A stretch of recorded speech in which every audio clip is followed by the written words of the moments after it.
start, let's check who we have here. So we have Box, Paylon, Antenna, Victoria, so they'll be a little bit late. Then VRNet, Free Team. Yeah, Free Team I see here. Okay. Daily Budgets. Short CM. Yeah. Slab People. Yeah. Tax Free for you. And two Sosera. Yes. And Citizen Fit. Okay. So we're missing a few teams. Give them 5-10 minutes and then let's start without them. We'll see them.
Как дела?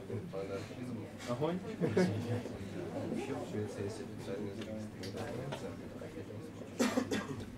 Как называется? которая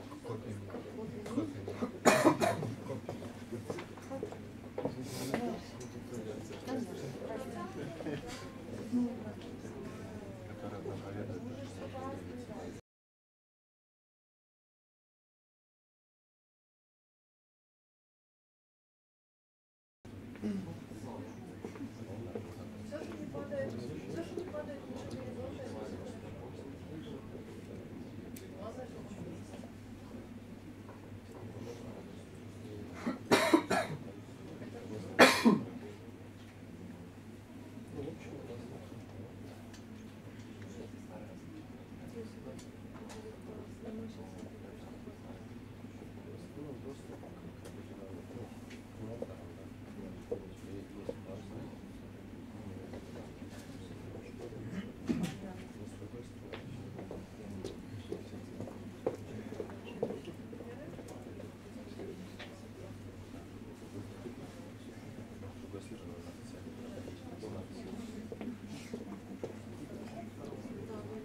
Okay, I guess we don't need a mic, you can hear me just fine, right? Yeah. Yeah, okay, good. Welcome everyone to Startup Sauna in Kyiv. My name is Panu, I'm CEO at Startup Sauna, and we're super happy to be back in Kyiv again. We've had some great companies from here in the past year or so. Start with a cold fact, which is that building companies is hard. I think everyone here has some experience in that. And agrees with the fact that it is sometimes quite challenging. And for some reason, we noticed that it seems to be easier in the States, or, well, easier might not be the best word, but they have more startups there, they have more capital there, the startups are valued higher there, there are more, there's more buzz going around there than here in this region. Why is that? Even though technical talent in this region is equally as good, there are great great universities here, great research going on, great products, great software, and so on. So what's the issue there? The conclusion we came to is that they're actually better at building businesses there. So they don't focus on making the coolest new gadget or the most efficient software or something, but they actually put a ton of effort into making it into a viable business, and they're good at that. So that's the founding reason why Startup Sauna was started in 2010. And in short, what we do is we accelerate the most promising startups from Nordics, Baltics, Eastern Europe, and Russia, and have been doing that for the past 6 years already. Here's an alumni of ours from a couple of years ago called Ed Brightly. I think they said quite nicely that Startup Sauna is like Fight Club. They take you apart and they put you back together in a better way. And I think that sums up our sort of mentality and our ways of working quite well in our program. So we like it rough and honest, but not very focused on the business side of building the company. So basically, these are the themes that we have every week in the program. We do 5-week programs, and then here on the right side, there are sort of the methods we deliver these themes. So, for example, every Monday we have founder talks, we have so on. Tuesdays we focus quite a lot on pitching, and then Wednesdays, one-on-ones, we get coaches to come in and say who do this or who provide the expertise, who take you apart are our coaches. So we have a coach pool of about 70 coaches, serial entrepreneurs, investors, other industry experts who have been working with startups for quite a long time, providing you their skills and expertise, as well as sharing their network, which goes around the world. Here's our schedule for this spring now. So since the beginning of March and a little bit in February, we've been touring. So we do these kinds of local events in various cities around the region. We're soon done with that. I think we have 3 more cities left after Kyiv. Then soon after that, we'll select the companies for the spring program, which will then take place in May, June in Helsinki, Finland. And this time we'll end our program in our demo day, which will be held in a conference called Arctic 15. After our program, we invite a few teams from each batch to join us on a trip. This time we'll be going to London to meet with investors, other key players there, to sort of help the companies who have promised to invest 100K into one of the companies in our next program. So if you end up being selected for the program, you'll be fighting for that as well. But Startup Sauna as an accelerator, we're quite special since we're non-profit, meaning we don't invest ourselves into the companies in our program. Our program is free. We don't take equity. I like to say that we're in the business of helping the startup. So there's no money involved. We don't take your equity, but also we don't invest into you guys. Here's a few familiar companies maybe to you who have been in our program during the last year from Ukraine. And in total, we've done 12 batches, so we have 173 alumni companies. We've seen thousands of startups apply to our program, so we really know what's going on in this region.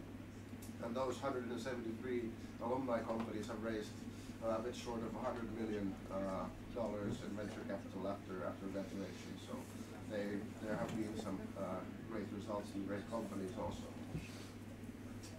So why are we here today? What are we going to do here today? What are we looking for today? We're looking for companies with a scalable business idea, so something that's not only focusing on the Ukrainian market, but truly something that we can replicate and then scale globally. We're looking for great teams with great attitude and skills. And the phase that you guys should be in is earliest, you should at least have a working prototype or a beta phase, pilot customer, something going on, something you can sell to your potential customers, or something you can show to people and gather feedback with. So that's Startup Sauna. That's what we do. Today's schedule. Let's soon get started with the pitches. We should be done with those around 12 o'clock. Then let's take an hour for lunch break. And then after that, let's continue with the 101s and the round tables. I'll now explain what those are, and then we should be done by 4 o'clock. So pitching, 3-minute pitches. I'll be timing you guys. When my clock goes off, you have about 10 seconds to finish, so please try to stick to the 3 minutes. Then after each pitch, the coaches will ask some questions, give you feedback for another few minutes. Then after the pitches, we'll select a few of the companies for 101s. So those companies will get to sit down with each of the coaches for 20 minutes, and then we'll rotate so everyone sees all the coaches. And then those teams who aren't selected for the 101s will get sort of roundtable discussions or short talks from the coaches, also over 20 minutes, and we'll rotate so all the coaches will give their talk at their turn. And then after those, we'll select 1 to 4 companies who we call top performers. So what that means is that they're shortlisted for our spring program, and they're in the final phase, selection phase, when it comes to getting in. So you could say that they're in the top 10% of all the applicants, since we already have close to 650 applications for the spring program, and we'll have in total about 40 to 50 shortlisted companies from all the events, and then from those we'll select the companies for the program. So if you end up being a top performer today, you are fairly close to getting into the program. Now let's have the coaches shortly present themselves. So guys, could you just stand up for 1 minute and say who you are? And, yes. And you will keep a time, right? No, I trust that you won't be too long. So whoever wants to go first. Okay. So hello everyone, good morning. My name is Jakob. I'm a co-founder at Superhero Capital. You saw our logo up on the screen a few seconds ago. Superhero Capital is a venture capital firm based in Helsinki. We do seed investments in business-to-business software companies. So my background before I became an investor, I was involved in helping researchers commercialize innovations and inventions. And I also worked as a lawyer tackling the problems that startups face. So really happy to be here, looking forward to hearing your pitches and talking to you later on. Thank you.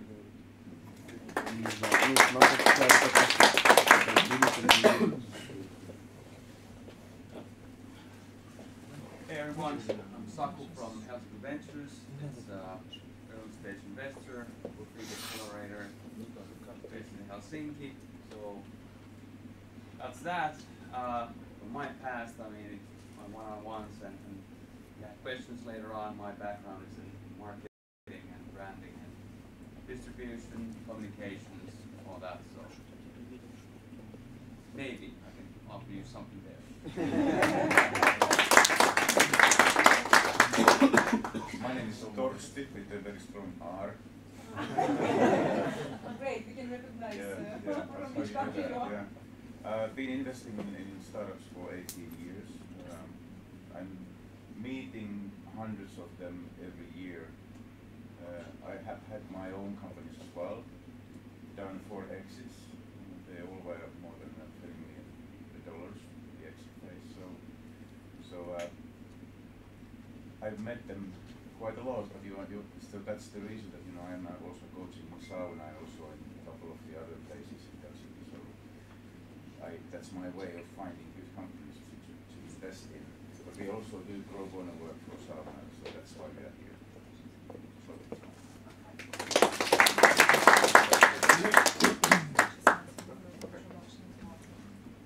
Do we have the local guys also present themselves?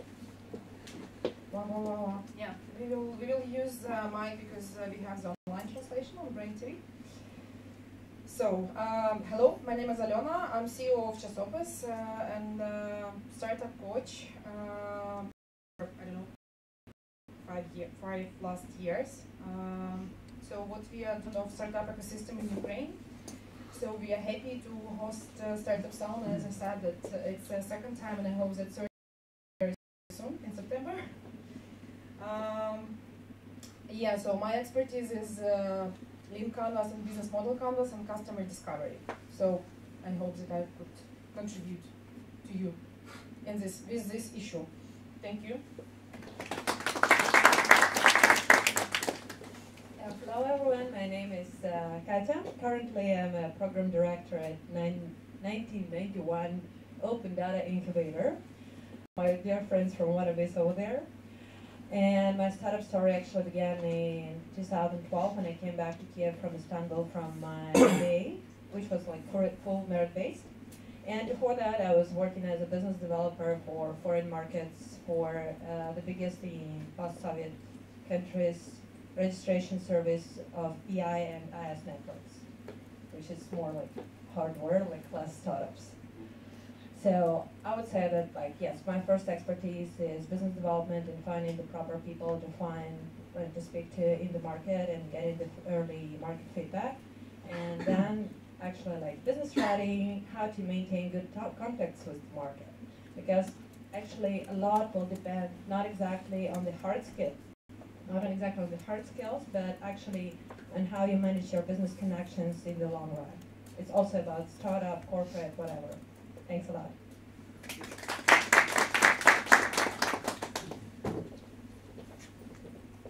Hello everyone, my name is Yaroslav. I'm from RKB company in Ukraine. We are skilled in doing hardware projects. So we have engineers, industrial designers.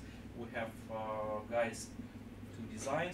We have the office in Shenzhen, China, where we usually help young startups to produce their projects. Well, about me, I'm an engineer. I have education in KPI, the famous one university in Ukraine. Then I got the degree MBA for let's say international business, and well, in my company I'm responsible for manufacturing run and everything related to that. Welcome. Was it so that last guy was going to come a little bit later? I'm here. Okay. Hi. Hi everyone. I'm Igor Stefarak with very strong G. So now I'm deal flow manager at Growth Up Group, which includes an accelerator and a VC fund.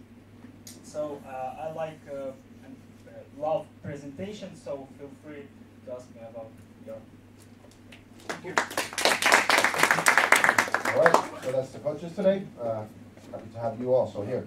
Let's get into the pitching. So 3 minutes is 3 minutes. When my timer goes off, please finish up. So if you're in the middle of your presentation, maybe jump to the last slide and say a couple last sentences. Then coaches will ask you some questions. Let us get started. So order is quite original, so it is alphabetical. And that means that let's start with Tu Suseda.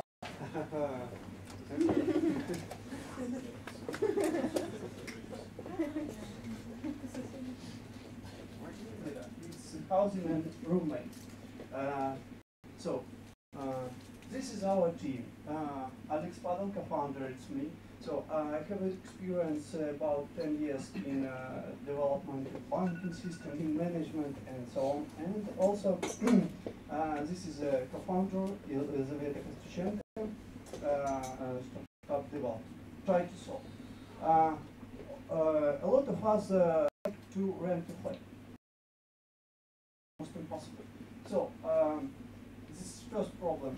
Second, okay, you find housing, but agents want huge commissions. Okay, if you even rent a flat, you have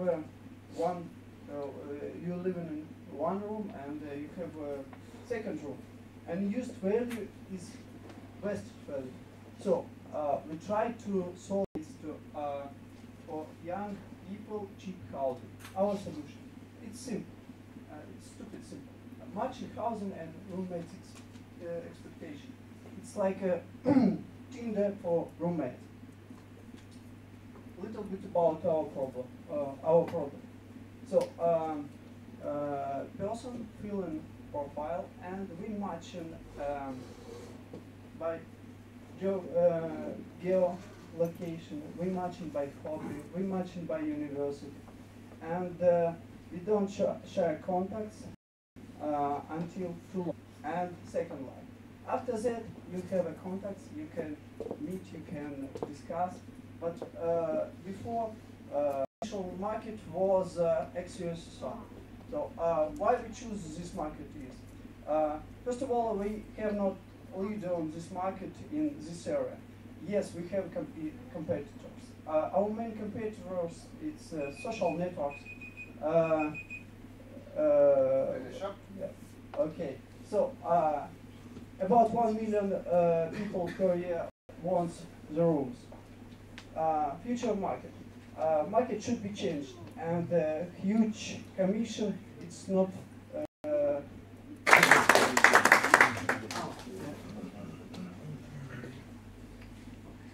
Alright, any questions or feedback?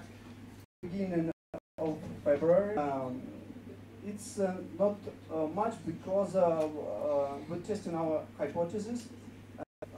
Easy started in Kharkov, Kyiv, Moscow, and St. Petersburg. You mentioned about the competition, but you didn't show anything about it. So how are they doing it nowadays? Okay, in local market is a lot of people using like friends. Okay, tell me please where do you have a room or? Yeah, but I mean direct competition. Okay, direct competitor. On local market we have several competitors, but they resolve solution as advertising board. So a lot of information you have choose, and a lot of issues. Agents, so they must as real deals. And second, it's подскажите на английском обман. Fraud. A lot of fraud here. Yeah. Thank you. I guess you had it there on the slides, but you didn't have time to, but what's the business model? Yes, yes, we decided this issue of, about Yeah, but what's your business model? Our business model is, first of all, we not yet checked monetization, but our business model is a freemium subscription. Yes. Okay.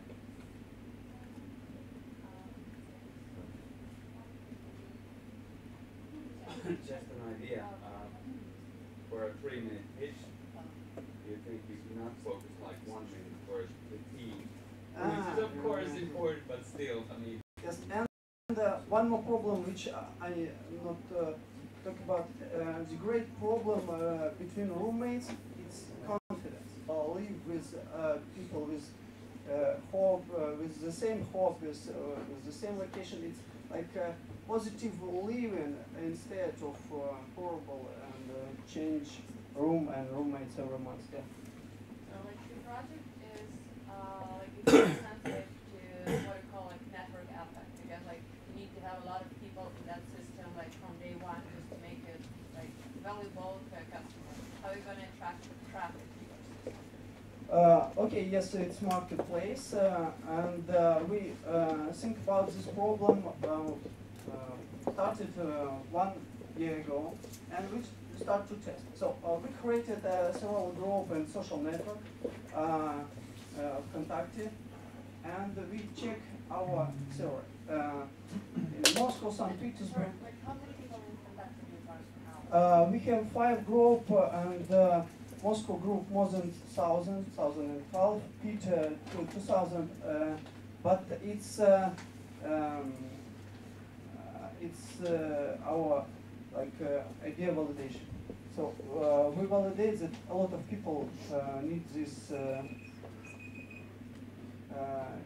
things to be done.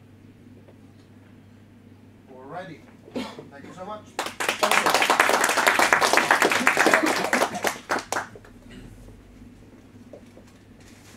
Next up, we have Marcelo.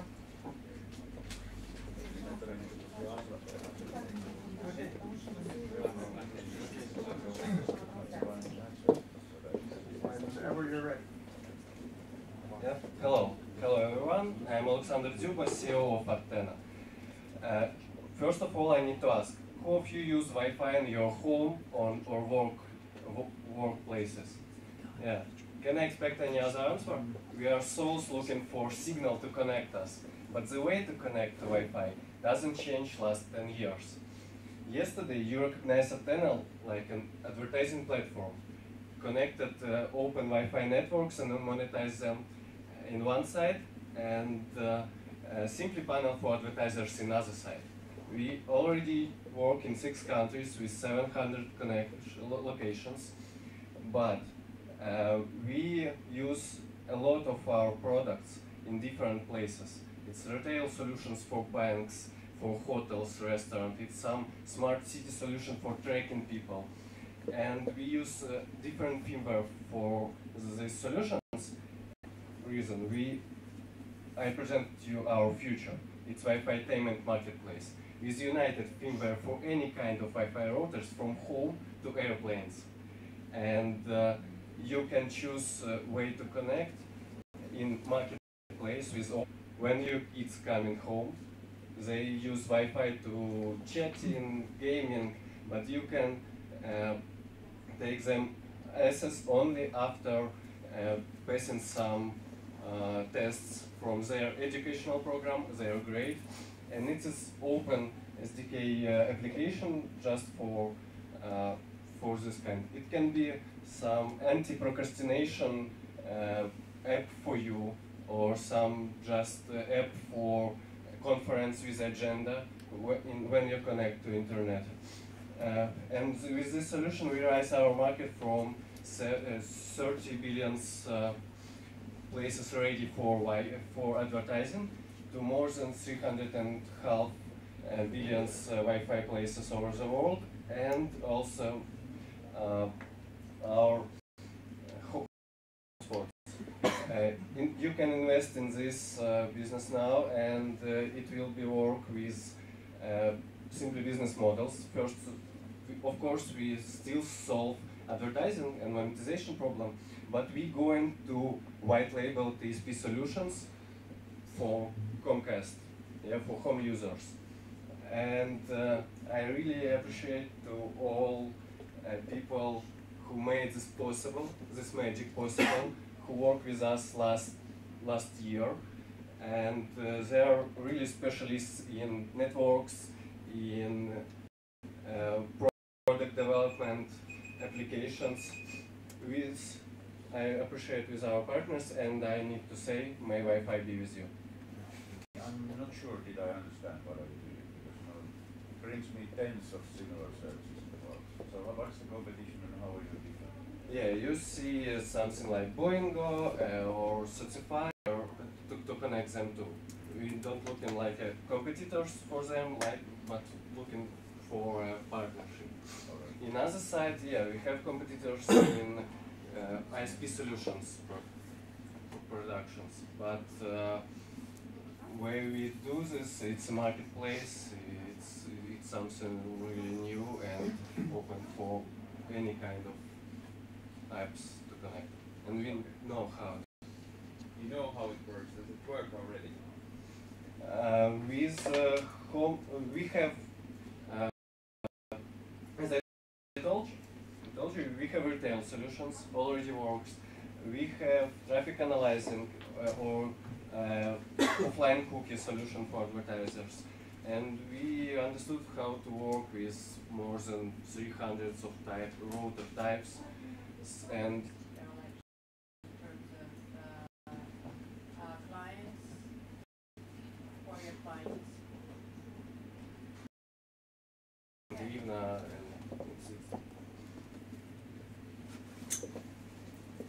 I think it would be a good idea for you to focus, more on the presentation from the beginning and lead us to what you are doing, because it was overwhelming, hard to understand what you actually do and how it changes my experience.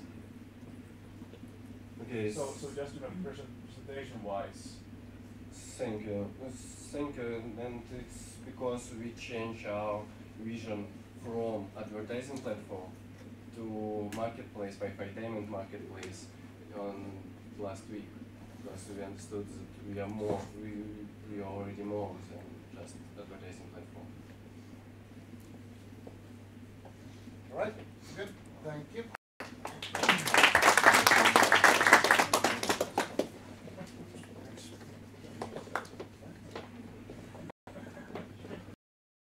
Next up is Taylor.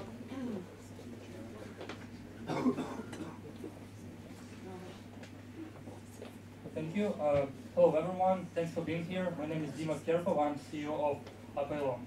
And Apelon is a platform for live concerts in virtual reality. So due to lack of money, or it's located too far. And from the other side, artists want to increase their audience on their concerts and increase the tickets revenue, of course. So we thought about solution. A possible solution for music fans is a place in virtual reality where they can attend live concerts, stream in virtual reality, and always get the best spots in virtual reality, and save money, of course. What about artists? Artists actually interested in selling tickets for their live concerts in virtual reality, and they can gather more fans, yes, their live shows. Speaking about market validation, we checked also, and there are more than 500 downloads already of, for example, Paul McCartney's VR concert via Google Play, and more than 13 keywords VR concert. I know you guys don't like billions, so just skip this slide about market potential. So the product is a platform with live concerts in virtual reality where artists can sell tickets to their concerts, live concerts in virtual reality, and fans they can buy tickets and watch their concert in virtual reality.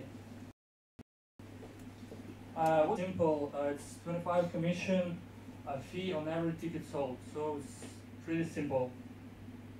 Speaking about competition, yes, there are some competitors on the market. They solve problem partly. For example, Vertify, they focus on VR content too, and they right now in beta, they're testing their beta application version, something like that, and they do not offer a ticket selling. So personally, you know, in their solution is one, live experience, and two, virtual reality. Which one do you think is more important if you think about consumers? Because you could basically do the same thing without delivering it live. You could deliver it afterwards as well. What do you think is the key driver for consumers to use your service, live or VR? actually, it's both. You can't say like only VR or live, because music fans are those people who want to be there right now at the concert. It's a big advantage if you can show them what's happening right now. For example, you know, like not only live concerts but also live concerts. Thank you. You'll take that into account. So basically, it's about live VR. I can get the whole thing. It's if there's VR component, consumers might want to pay. Otherwise, I mean, what's the difference from watching any concert from YouTube? I mean, Okay, it's first of all, it's VR experience, right? And it's live. It's like cost money, and it's like a very mature market. Actually, we haven't calculated about customer was almost $80, for example. Okay, this is the side attracting those customers. There are many other players who provide similar or very alike services. We were thinking about what cannot imagine our lives. Most precious time we have, time. I got to this problem when I could not finish 5 books in a row. I disliked them, and I understood that the way we get our next reads today is totally wrong. In the ideal world, select only the best literature that has been ever written straight to your doors, in a fancy way, of course. We have 3 types of boxes. First one is thematic. We choose each new topic every new month. We have baby box for kids under 12 years old, and we have corporate book box for the company orders.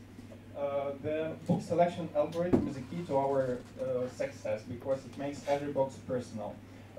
First of all, we should list the best books on the given topic with the help of book critics and topic experts. Then each book is tagged, and then as soon as we get the order, we get the required personal info from our consumer, and then voila, algorithm gives us the best books that will be definitely liked by consumer. We made market research in Ukraine, and why Ukraine? Because it's the starting point to our global expansion, and our narrowed target audience are adults who buy at least one book in 3 months. You can see the main metrics of our existence. Regarding the business model, we have the most effective, in my opinion, word of mouth. We have not spent a single cent on the paid instruments of promotion. We have we have the team. This is the family, and yes, this is the last. Thank you. Great books, bye. Yep.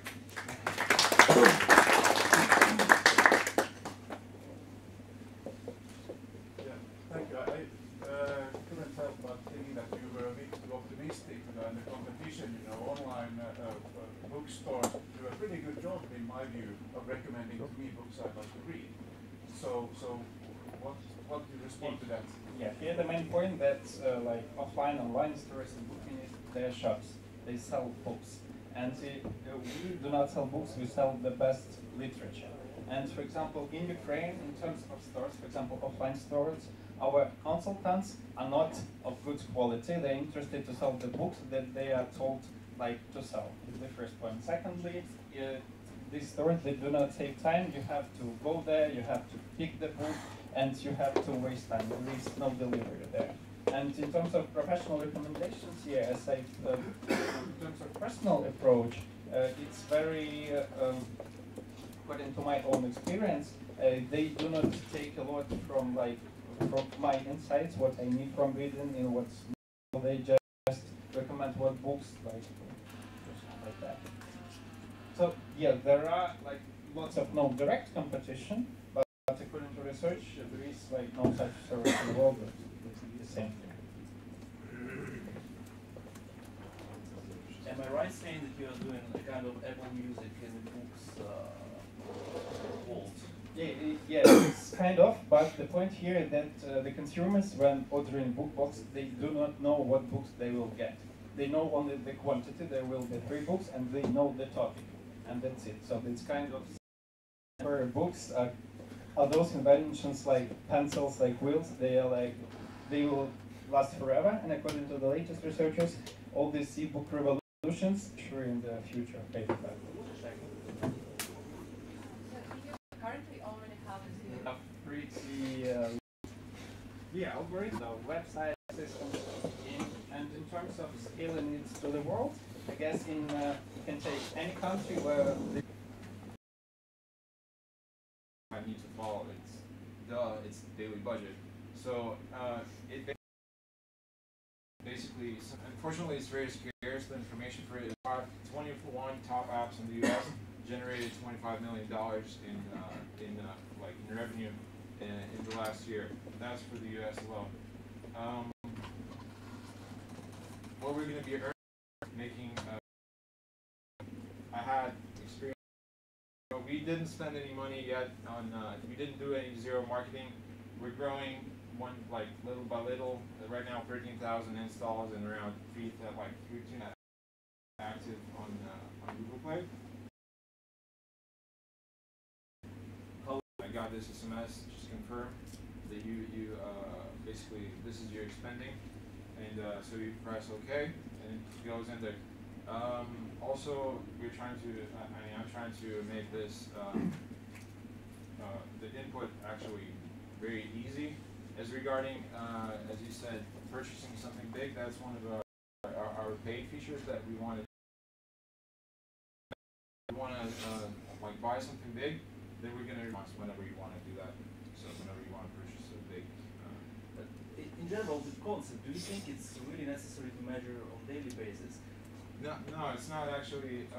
I mean, this real thing really helps. I get a lot of feedback from the users that it really helps in terms of people that you know, like they don't want to spend, you know, like track of everything and like attention and stuff like that. So right now, as I said, pretty similar.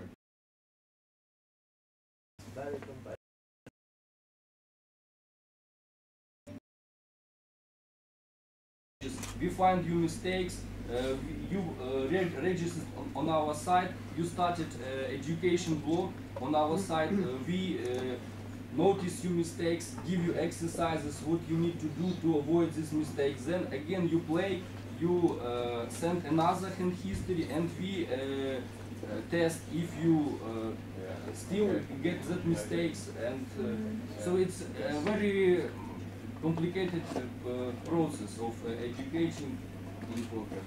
Do you have special people who are doing this, like following and supervision of players? Yes.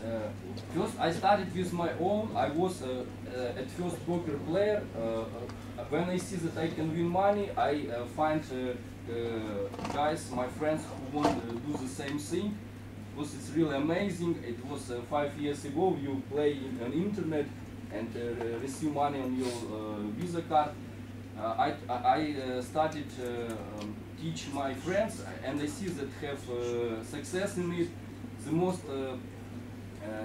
successful players I propose to be my partner, my help me in training, be the coach in my project. So they stay in this project and also start training. And so we develop in this way. We the most successful our students, we involved in our system. Yes. I think your value proposition is, you know, making players rich. Yes. So I like this idea that you are bringing very traditional sports like coaching into online environment. How is that make money? For example, 2020, how much do you make revenue? Do you have any dreams about that? Yes. I have a dream, but I really know reality. We think we can get more than 5,000 players in our 4,000 students in our system. It's something like a cap. But how much is it as revenue? It's revenues at 3 or 4 million per year. Do you have any idea about retention metrics? When people come there, they start learning new stuff. Yes. When's the point of, okay, now I'm good enough, I can win money, I don't want to play.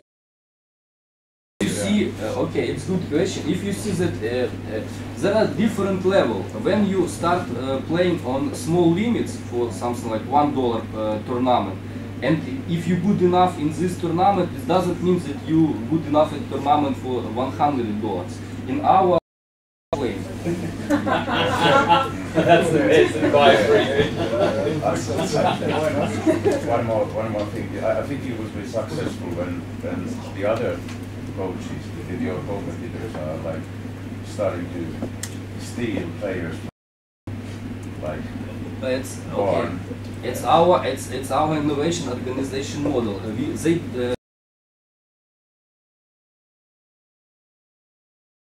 Testing system, training system, and clear finance system. It's very important in this business to track all results and to track finance result.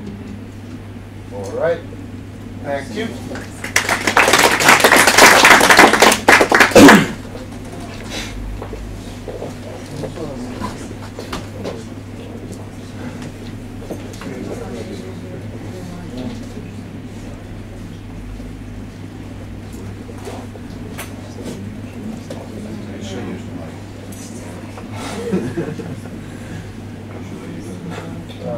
Yes.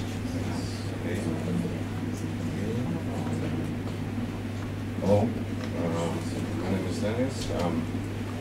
in our platform we have problems. The first one was how can the internet gain additional benefits from spend time in our platform and internet. We turned time into benefits and freedom. The second was how where can the internet user find everything he needs in one place without spending too much time. And we create a multimedia platform for people. The third problem was how can we motivate internet users to broaden their horizons and move from online to offline. And we wanted to multiply the offers from real world and online world. How to make online, the first problem was how to make online advertising effective, and we decided to give to advertiser the more knowing and information about the user from the platform, and targeting to target the advertiser to customer. Okay, what is the Slav People Multimedia Portal? For today, it's entertainment.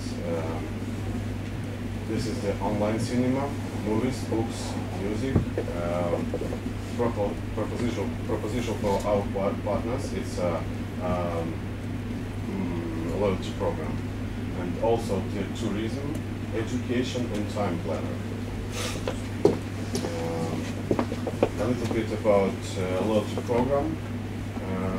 Our customer, our user, spend time on our platform and get one point. We call it one SP token for 1 minute. Also, we have one SP point. This is the point for one action on the portal.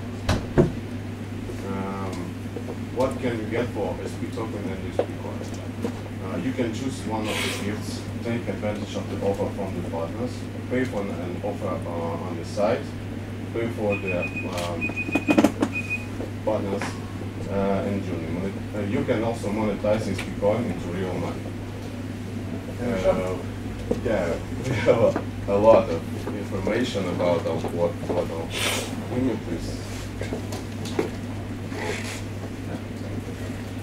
Yeah, a lot of questions I suppose we have. Okay, about conflict detail. Finish up? Yeah, I will try to do. Yeah, photo from September 2015. For today, we have we have 8,000 people registered on the site. Also, we have the traffic, or average 11,000 per day. Our team is big. I know you're over time already. Yeah, okay. Requirement of investments. We want investment for the creation, the portal sections, tourism, education, and time, and also for purchasing the content, music, books, and thank you. Yes, just good question. Start with me. Okay. Who's your customer and what's your value proposition? Our customers, it's internet users. Yes, in Ukraine, it's almost 20 million people. That's the statistics. We want to bring it on our platform. Now it's our entertainment. Yes, for today, it's a big catalog of films, music, also books, and this is also news and online cinema. So basically your business model is to give loyalty tokens. Yeah. from the time that they're spending in your home. Yes. But if you have good content, they are always run by the big brands like almost 600,000 people look at us. They was on the portal, and we have good idea with home online cinema. It's like a cinema. You go out, but it's home cinema. You can look the cinema and films, newest after the demonstration in cinema offline. It's after 4 or 5 weeks. It is the new film, and our customers should pay for it, and we get some commission. And there is also advertise. Look at, and from February we started to work with advertising company, and the renew is not so big, almost 500 euros, 600 euros per month for today. But we have a lot of work. We have done a lot of works, almost 1 year, and had a big team. But I still think that you have, maybe it works to be a local, but for international markets, you have to change your message. It's really a understand as well. How are you really going to do that? Because international market, the content is expensive, and there's portals like thousands of portals that try to do the same. Yes. The only difference being this token stuff. Yes, it's it sounds very but challenging. It's a loyalty program, as we know, nobody has it. We have done it. It works. Yeah. But scaling it international, that's what I want. Yeah, but if it's internationally, we want to goes up with other section. We want to give life to tourism section, education section, and it's big work to this. I'm sorry. May I ask you about your traffic? May I ask you about your traffic? Yeah. As I see, 78% of your traffic is from. No, we just get started. It's 2 months, and we pay for this traffic, yeah. But we also have a good review. It's our. We have legal content, and yes. Right holders can put their content on our site, and we can get fees from the products and services and the content. Which marketing channels are you going to use in the future?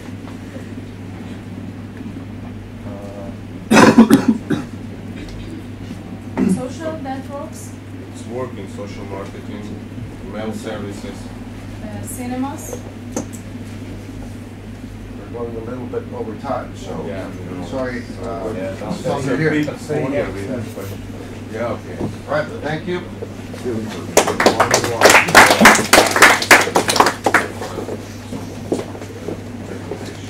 Next up I'm sorry about that.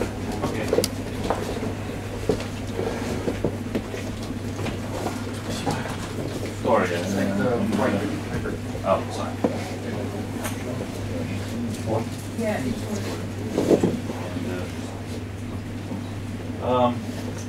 My name is Alex, and first I put a quote from a big pharma guy from Japan saying that, if you're just selling, if you're in the pharma business and you just sell pills, it's not the business anymore. You have to build the community around your solution.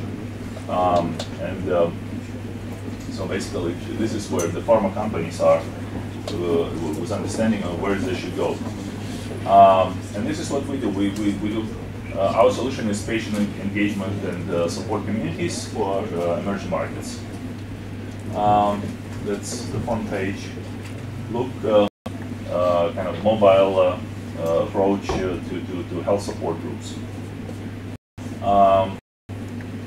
So as I mentioned, we focus on mainly on patient chronic patient groups, which right now we have about 40 of them, with basically, like for example, like let's take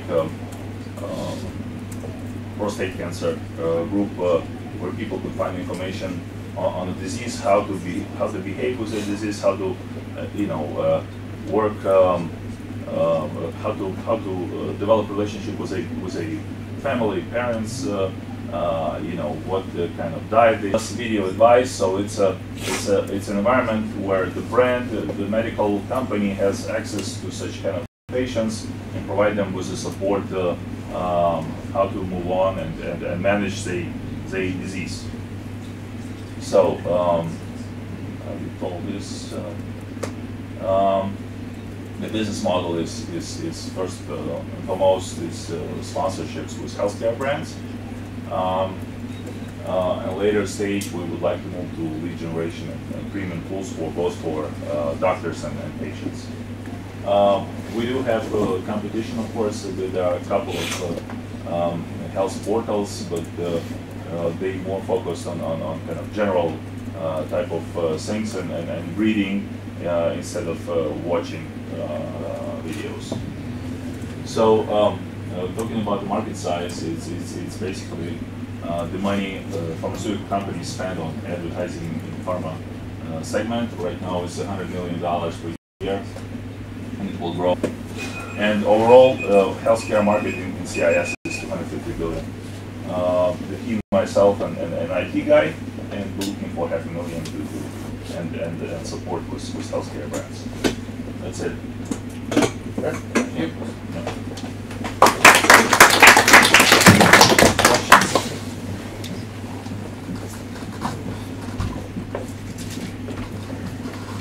Lots of daily visits. So, any idea about visit economics? I mean, nothing. It's just content driven. Content driven. Yeah. It's like search and also. Yeah. Pharmaceutical brands, and it's usually like a 12-month story. They all interested. They say yes, yes, yes. But this is a B2B type of story that takes time to engage. But basically, this is where the Western world is moving, and we'll get the same thing in a question of the next 3-4 years. Maybe that's the reason that we don't have questions, because there's so many similar services already. No, it's not. Well, in Finland we have two of those, and so we know the pain of setting up collecting consumers and making business with companies. So that's like a fairly traditional approach. Yes, if you're talking about the similar services on a support groups and engagement groups, yes, of course, there are competition like this in the West, in the US, and in Western Europe is much less developed. But specifically, as I said, we're trying to be efficient in a small and shallow markets, and how to address those, with scalable approach. Because if you have a prostate cancer market in the US, that market alone is probably like a few $100 million. So we can just build just one site just for that and make a business out of this. But if you're trying to approach those markets in another 150 countries, how to make it efficient if it's each country is $1 million market? Sorry, sure. Like, because the business model says brands. Yeah. Like, what is your experience of selling like any company or any like product or service to a brand? Because it's quite a process, just like it's very simple, like down to earth question. Like, how do you sell a project to a brand? You have a medicine for that, right? So how do you do it? Yes. More simple. What are the first like 5 companies or brands in Ukraine that you would go and sell your product? Just for that business model. Sanofi, GlaxoSmithKline, Teva, Pfizer, Johnson & Johnson. 5 names, you want more? Do they have like any activity to attract like startups and such projects now? Like how much do you know about your customers? Of course they do. Of course they do. This is what they do in the West. This is how they engage with the patient, and this is what I put on the first slide. This is what they want to do. But usually they do not decide locally. This is not the decision of the headquarters. That's of not course, local office decision. but there is no one global community for separate market because regulation, because many things that regulate this specific matter. They all interested, but you know it's a process that you have to go through. So I already they put us on the service models that you have to have a huge audience in order to get good money from the corporate brands. So don't get like irritated about these questions because we see this quite a lot. You're exactly right. I mean, I will tell you what is happening with health portals right now in Russia and CIS. They attract traffic, but if you look at the articles they publish about sex. So this is what attracting a lot of traffic viewers. But you say, okay, I have a health portal. 95% of traffic support group in prostate cancer. I am number 1. So that's already the fact, and that is true for 70% of support groups we have. In a search, we're number 1. All right.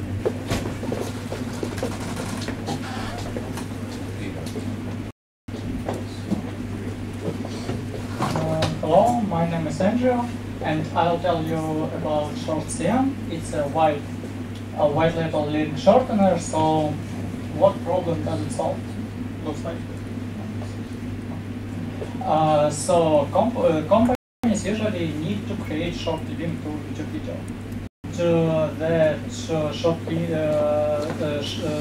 creating per month, that's the price of PT corporate. So how does this website work? Yes, for example, user needs some small company or middle-sized company need to create for SEO for SEO purposes or SMM or sending SMS messages. This company creates an account, registers the domain, connects this domain to my website. That's all. No programming skills, no technical skills needed. Here's competitors. I don't have a lot of time to tell you about them. So weekly from $1,000 per month, it's okay for a company like Coca-Cola, but not okay for small business.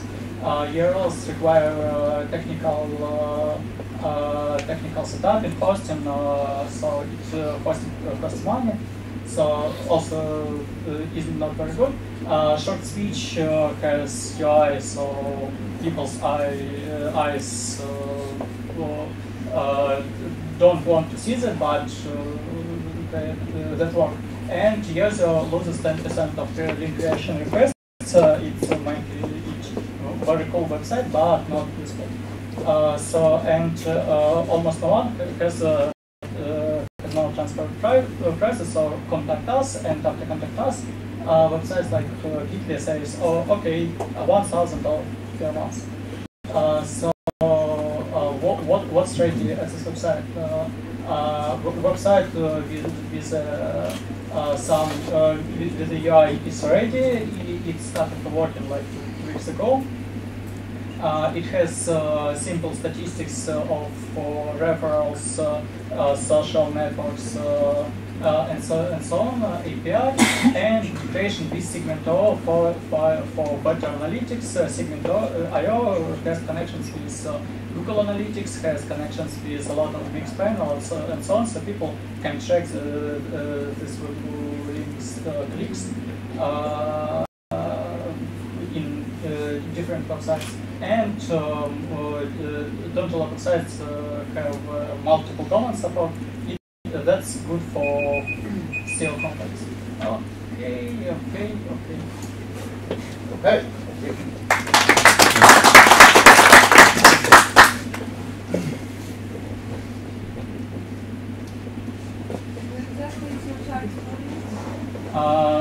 Small and middle-sized companies or for example blog owners who need to post something to Twitter to some links and check clicks from these links, like the same as bit.com or them.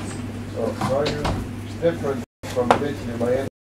So they price my credit card, for example, in account and start using it.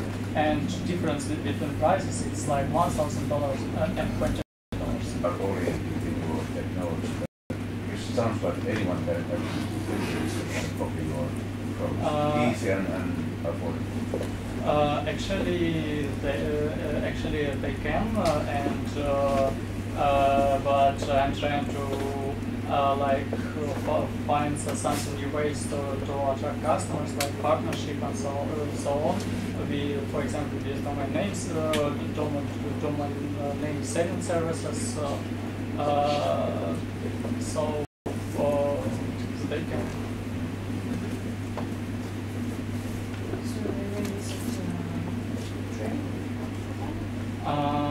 Actually, I have started 2 weeks ago, so I have two customers with paid plans, and so it's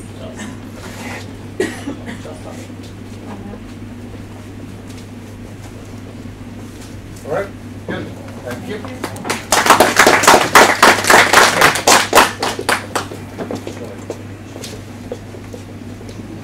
Sit and fit.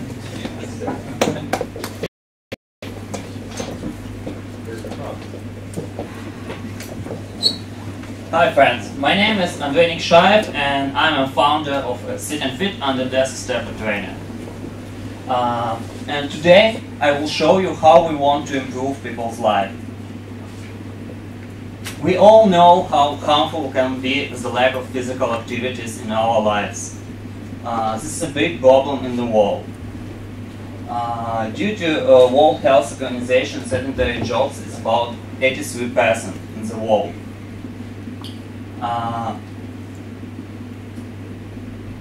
So what we do? We create a under-desk stepper trainer, Sit and Fit, that will help people to engage in physical activity while they're working. And even more, it can have, we'll see a good opportunity on the market due to big valuation, fast growth, good paying capacity of customer. Also, there is a new Obama healthcare program that will also help us. So we think about two monetization flows for our project. First of all, it's B2C, fixed price and product add-ons. And the second is B2B, where we'll try to incorporate to the company internal motivation program for challenges. To show interest to such devices, we can look at project Kubi. This is our competitor.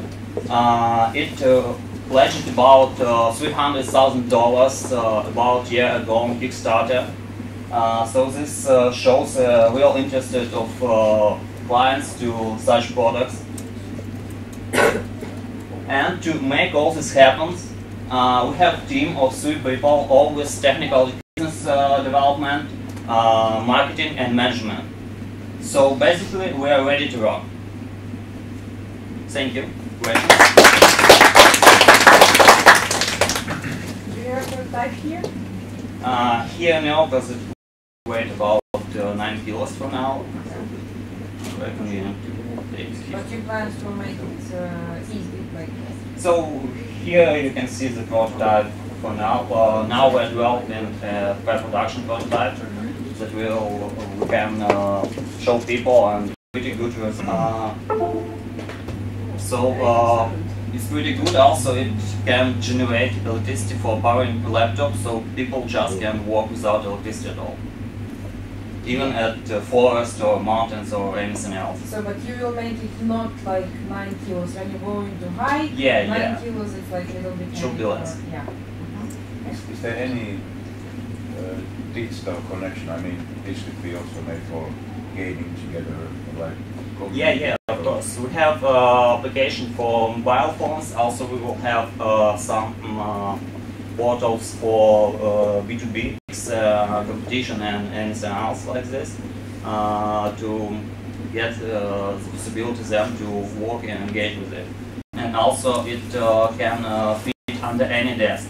Because when you're walking on a cycle movement, then your knee going up down, and if a desk not very high, then this can be a problem. And also, none of them can power anything more than 4. More than 4 what? More than phone, mobile phone. More than phone. Yeah. I see. And what is the output power you give? 120. Did you make any battery there to charge? No. And then if you stop suddenly, then the power supply. Put a battery into the device because of problems with transporting over the air. Yeah. I see. Thanks. Right. Good. Thank you. Thank you, guys. And then we are net. I can't find the email. Oh, okay. I have it. Can you resend or do you have them on the stick? Yeah, I have.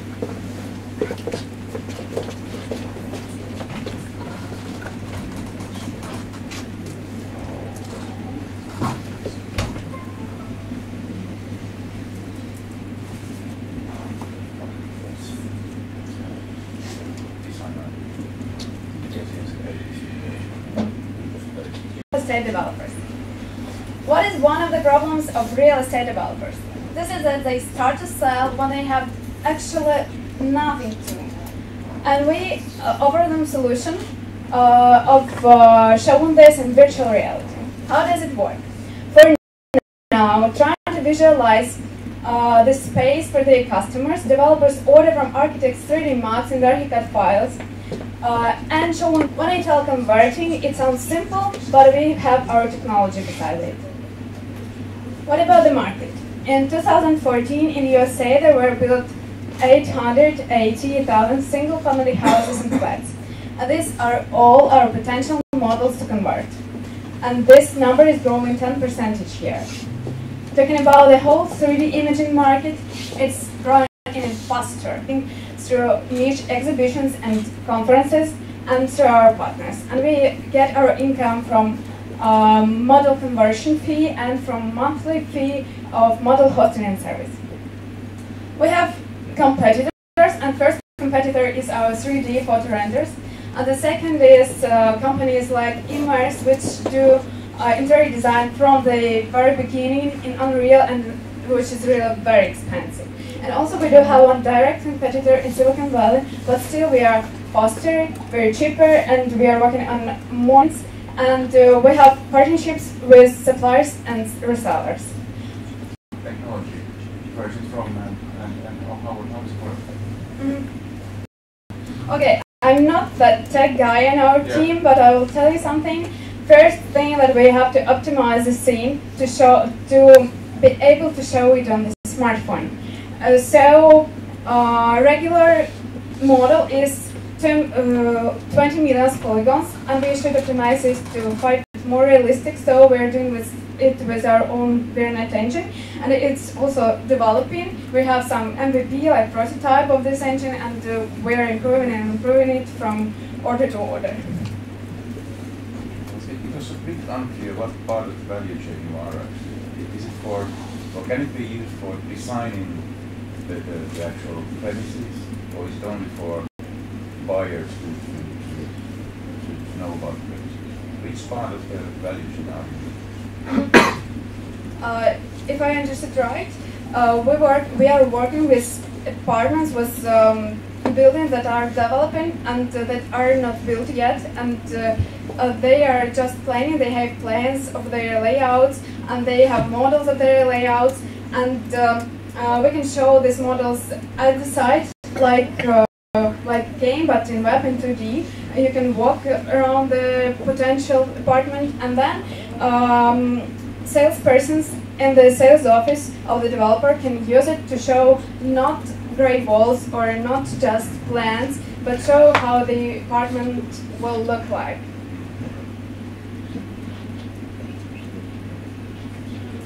All right, good, thank you. Quickly grab the coaches. We'll just go outside, quickly go through the companies here, and then we'll decide who are the ones going forward to the 101 and who are the ones for the roundtable, as well as we'll give a couple minutes of feedback on the general pitches today, tips and tricks. So if you could just please stay put for a few minutes, and I'll take the coaches outside. One reminder. We are selecting these one-to-ones now, but the top performers at the end of the day. Yes. So please stay here until the end of the day. Yeah. And after we come back, we'll have lunch upstairs.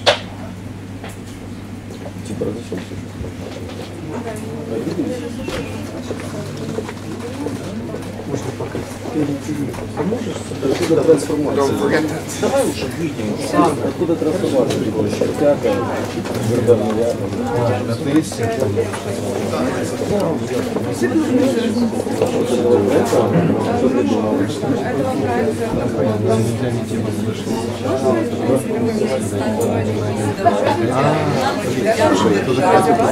Можно? Я поддержалась, потому что было бы смешно.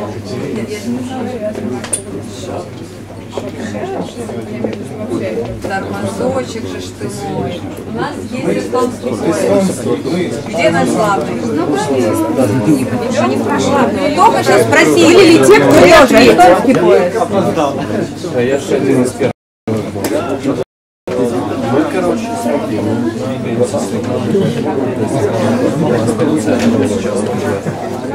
захватывая шнурок можно вытащить, но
Here about just walked in, so one ad hoc pitch more. Sorry for my bad English. I'm CEO of Agro-Minister project. We started developing agro station for agriculture, and I relate because we prepare 3 stations for Monsanto company at night because they want they want to install it earlier than we did discuss. Yes, our project can our project monitor field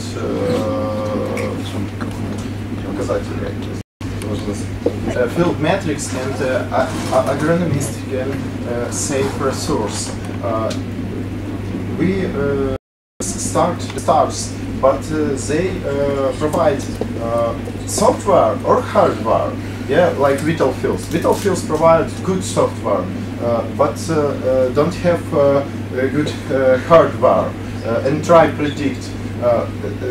Soil Scout from startup Sauna, yes, have good hardware solution, but not strong software.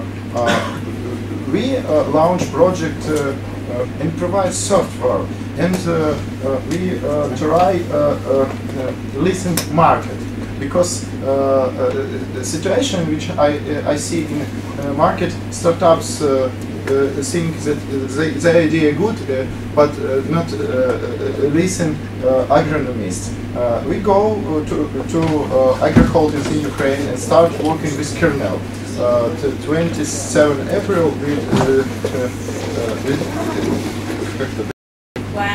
and to this event came Iberdi, Vasily Kochevra, Alexander Kulishov from Kernel, and I want to admit it, Kernel is our advisor, because solution which we sell on Ukraine, it's solution which we develop with Arkady Lungul, because Arkady is the head of Scientist Center Kernel. To agro companies in Ukraine. We visited Zaporizhia agro exhibition, Agroprom, visited Lvov exhibition, and in these exhibitions we see that agronomists want solution for monitoring. Okay, for monitoring. Okay, what is the business model? We start from business model selling hardware, but now we decide to change our business model, because hardware it's a good for start for entrepreneurs, but not have a good scalability, because it needs service. And now we transform our business model from selling equipment to consulting. We signed a contract with Kyiv Agrarian University for providing them our solution to teach new agronomists, and we working with association agronomists for now we have 5 agronomist consultants in our platform. We developed this device. It's our electronics. I can No. I'm just trying to understand. If you transform your business model, so right now you're going to sell consultations or consulting, right? Yes. As service, you pay per hectare. If you have vineyards, you pay per 1 hectare. It's model the same as Vital Fields, but depends of your culture. If you grow wheat, it's half the dollar. If it's bilberry, it's can be $20. It depends of culture. Now per month. Per month. Yeah. Okay. Yes. The price includes the hardware, or hardware is purchased separately? No, in this model it's with hardware and software. That's why we need investments. But because hardware we can sell with our resources. So what stage are you like exactly? We are looking for a partner in abroad, and we want to learn how to work with invest funds, because we are traditional entrepreneurs who invest dollar, earn $2 and go on. Yes. Now we see in somebody take investments, and we see a trend, because in USA precision agriculture is очень развито, very developed, but not digital.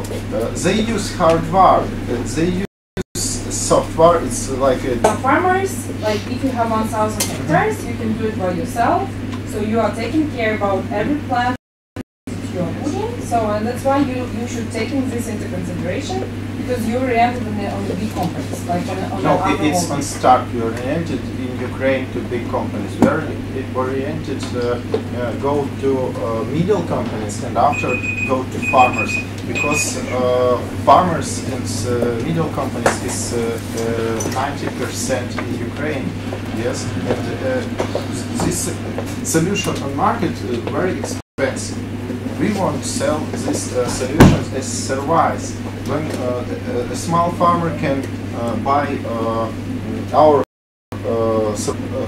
hemp field, sorry. Yes. All right. Okay. Good.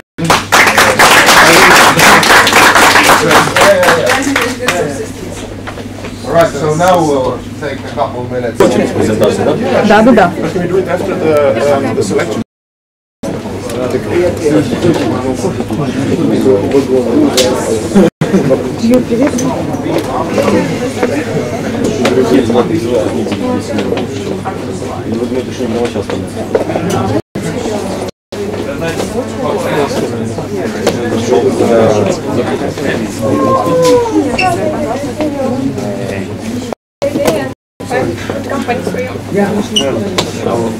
I'll have to go there and talk to the guys. Hey.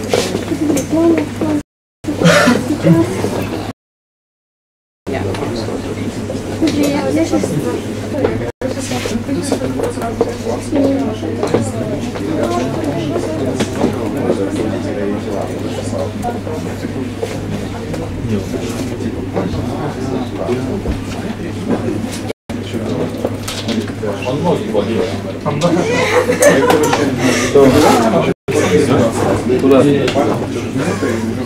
Давайте. Давай. Сейчас, секундочку. Надо что-то сделать.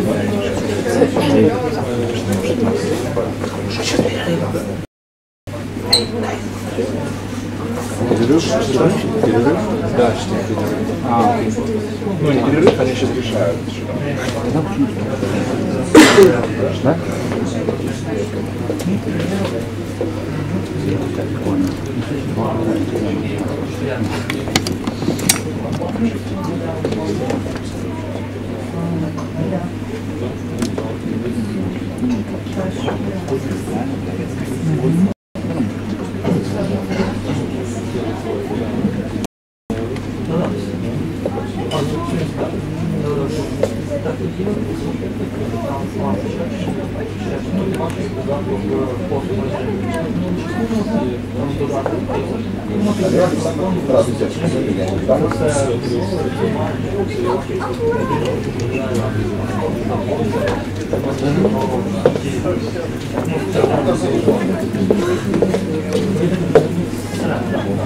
Ага, ну там будет орлов. Орлов, да, там будет орлов. Да, орлов все учредители можно готовить передать. Я понял, хорошо.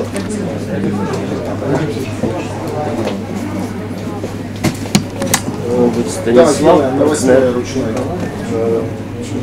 Да.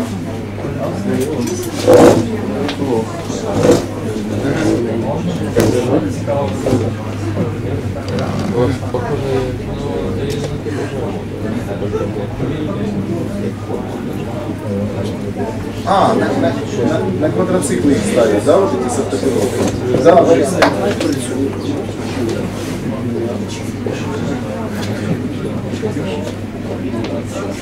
я понял, во время засилия. Можно. Ну, вы же понимаете, он должен, там время изменения несколько секунд. Машина же не захочет останавливаться. Или вы имеете в виду посеял, остановился?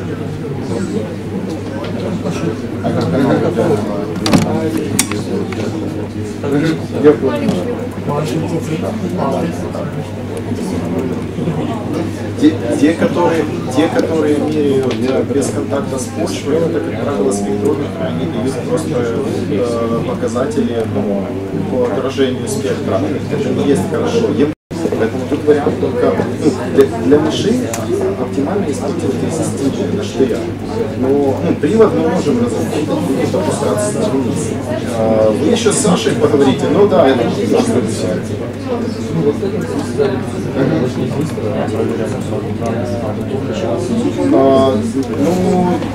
По интерфейсу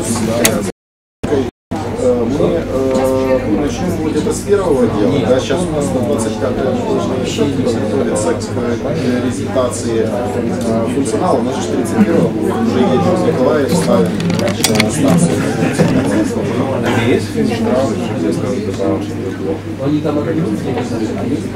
Не, на 15-е будет по-любому мероприятие, что по технике. Ну, надо, чтобы после первого посидели с нашими программистами.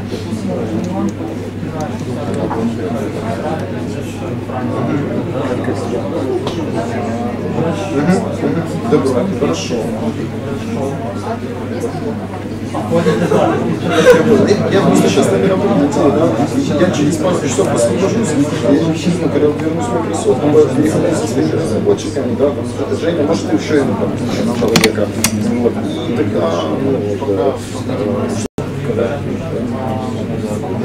да, но он ничего не нажал. Я все очень показываю, я все смотрю. Очень хорошо, что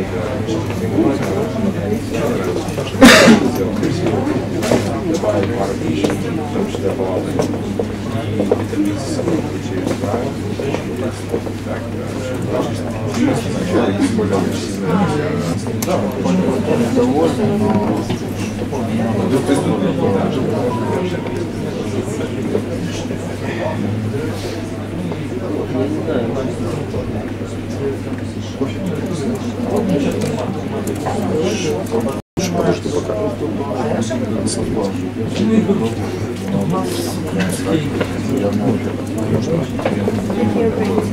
У нас є український виробник, що я роблю, я таки, до речі, бачу, це нас Google не було. Це Прямастер і з ними за партнерів. Приймає Прямастер, американський. Я бачу, десь на Google так отак з ним порекомендували все. Але вони реально, ми насправді одні там, там чи немає. І очки не зовсім стрясу. Ну, в окулярах, так, але в одному будь-яких так знаєш. Чи у вас нормально? А в тебе є таку? У мене є, але в мене звичайно. У мене прибор український, таборчик. Білий чи? Так. Бачила, може такі. Але це реально крутіше. Який фокус? Що? Фокус. Я знаю, скільки вони коштують. Коштують 30 баксів, а доставка з Штатів 35. Ну так, але ми швидко якось. Але насправді виходить так, що ми насправді багато спробували, що не було. Знайшли локального товчовика, і з ними домовили, що все, ми будемо спробувати, що це зробити.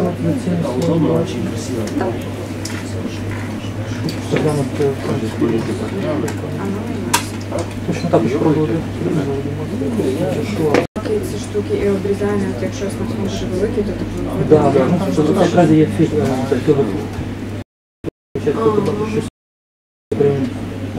То, що відбувається на екрані, то це коли ти бачиш смартфон, то я маю фільтр собі.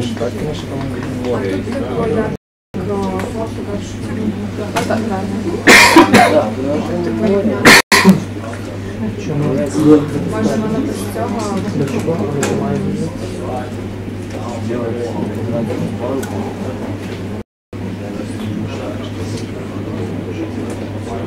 Ще ми хотіли додати, що якось називається банк. Я пробував, саме банком не пробував, але дивився томати, не поганий фокус. Ми пробували в... Так, тобто ти бачиш багато зараз, то, що брати там. Ми дивилися, що на передачі, то наче одразу сюди. 4,5.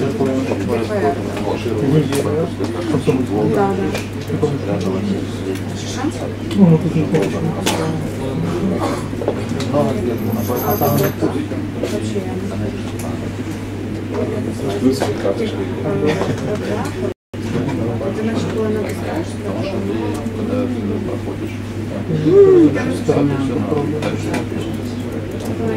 О,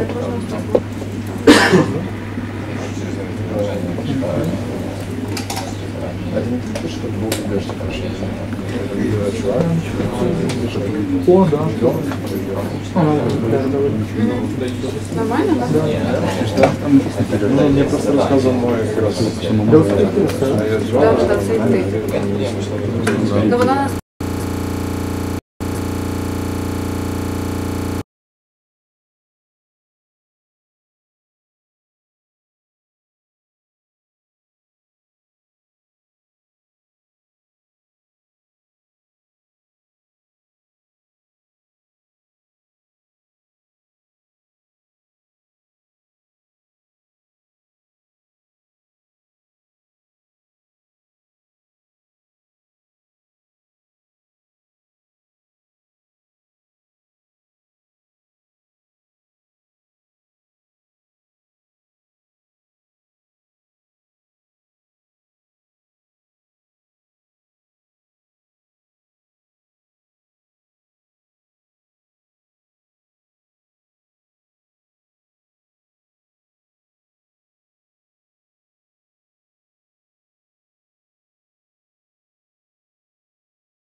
I can start with the very basics, rehearse pitches and try. I think more than half of the companies were having challenges with that. And it's really annoying because that's your moment to make an invitation to chat further. And if you don't manage to do that, you are losing big opportunities.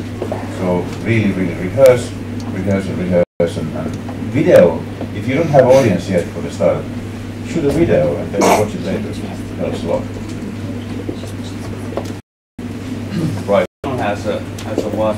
You have it. I mean, if you have 3 minutes, go and spend like 2 minutes on eating. Seriously.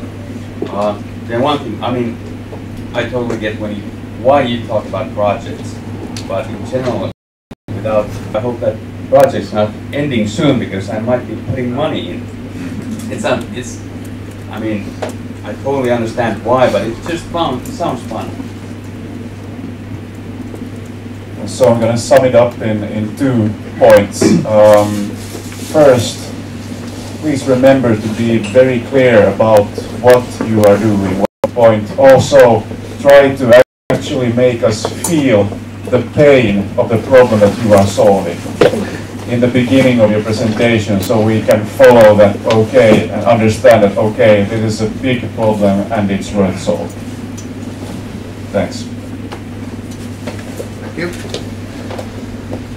All right, the company is going forward to the one-on-ones, and the ones are going forward to the round tables. And for that, let's have some drum roll. The company is going like this. So, one-on-one coaching, agro manager, box, and payload, set fit, VRNet, and 3-team round tables, Athena, Doctoria, daily budget, Sortian, Slap People, and Crucida. So let's now have an hour for lunch break. There's pizza upstairs. Then let's get back here.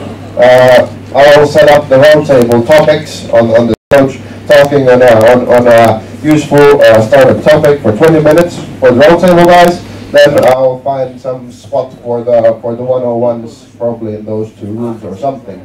So let's be back here in 1 hour and continue from there. And during the lunch break.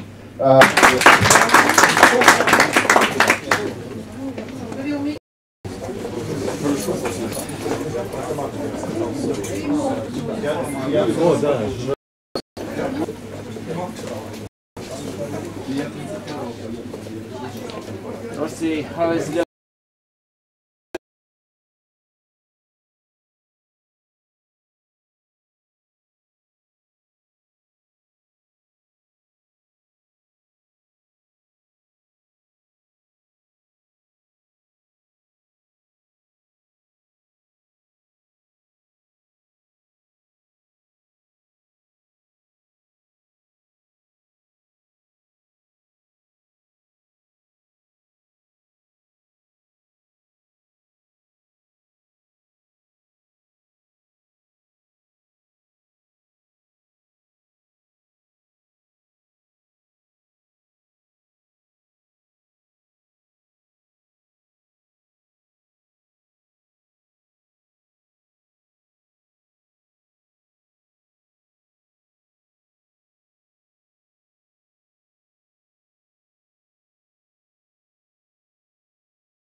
Смотри.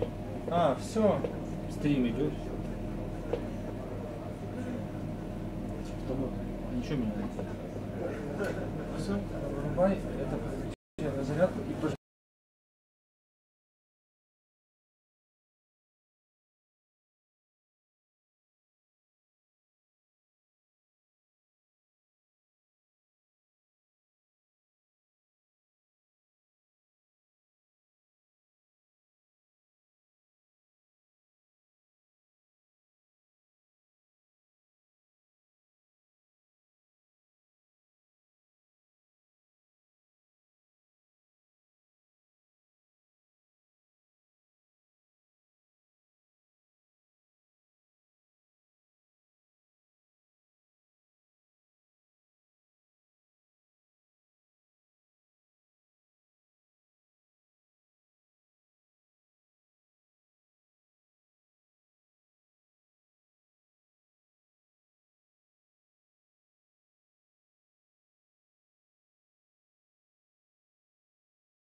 It's time to start. Please go to perform.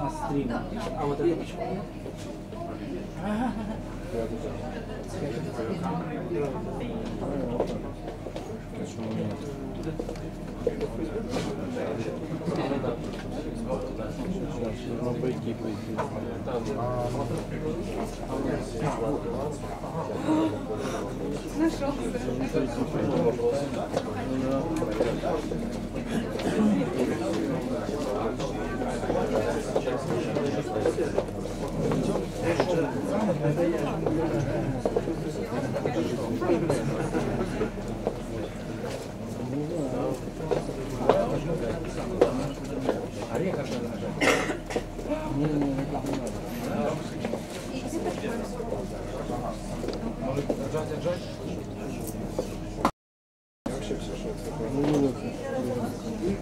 Что?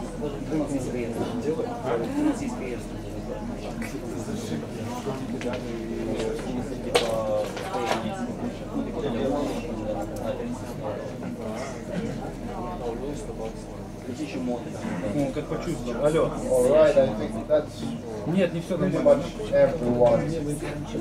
So, let's get started. So, how it will work. О, есть, все есть. We'll get the coaches first settled there. So, the one-on-ones will be taking on that side in the two rooms. The round tables will be taking place here. Both last for 20 minutes each, and then we rotate. So, first round table coach will be Torsti, talking about unique selling proposition, and then we go down the list, 20 minutes per talk, and I'll be timing and managing the rotations. So could we now have the one-on-one companies and the coaches except Torsti come there, so we can get you set and we can get started.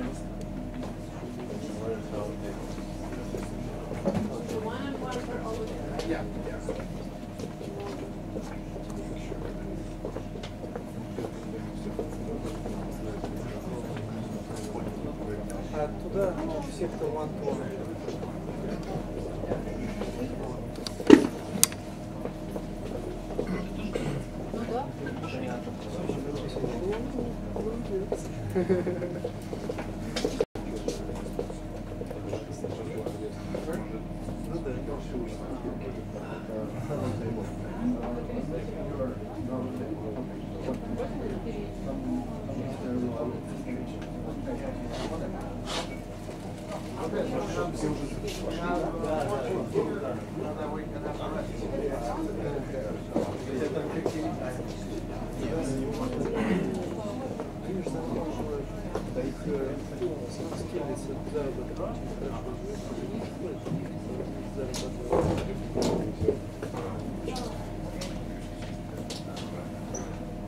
Okay. So what we do now is that every coach actually has a topic that we will talk about. I have several different topics, but this is for you today, differentiation or unique value proposition in the company. We actually do this in Sauna, so every coach that wants can have a topic that they run for a day in the start of Sauna batch. And of course every coach, because they are also, and we are also angel investors, we have certain areas that we are really keen. And for example, if you go and ask how Torsti is, people may say that he's the pivoting guy or he's the out of the box guy. I always want to ask them, why do you do that stuff that you're doing? And if I don't get the right answer or an answer at all, I will start immediately thinking of what will you do with the business that you have or with the technology that you have. So I have this tendency of trying to figure out what can you do with your current solution if your current customers are not the right ones. That's my way of thinking. But this differentiation is something that the startups usually struggle. They don't understand that there's so many different things that they have to do in order to understand that how do they differ. It's not only like saying that I'm going to do it differently, but it also is something to do with the customer validation and also with the competitive landscape that you have to study very well.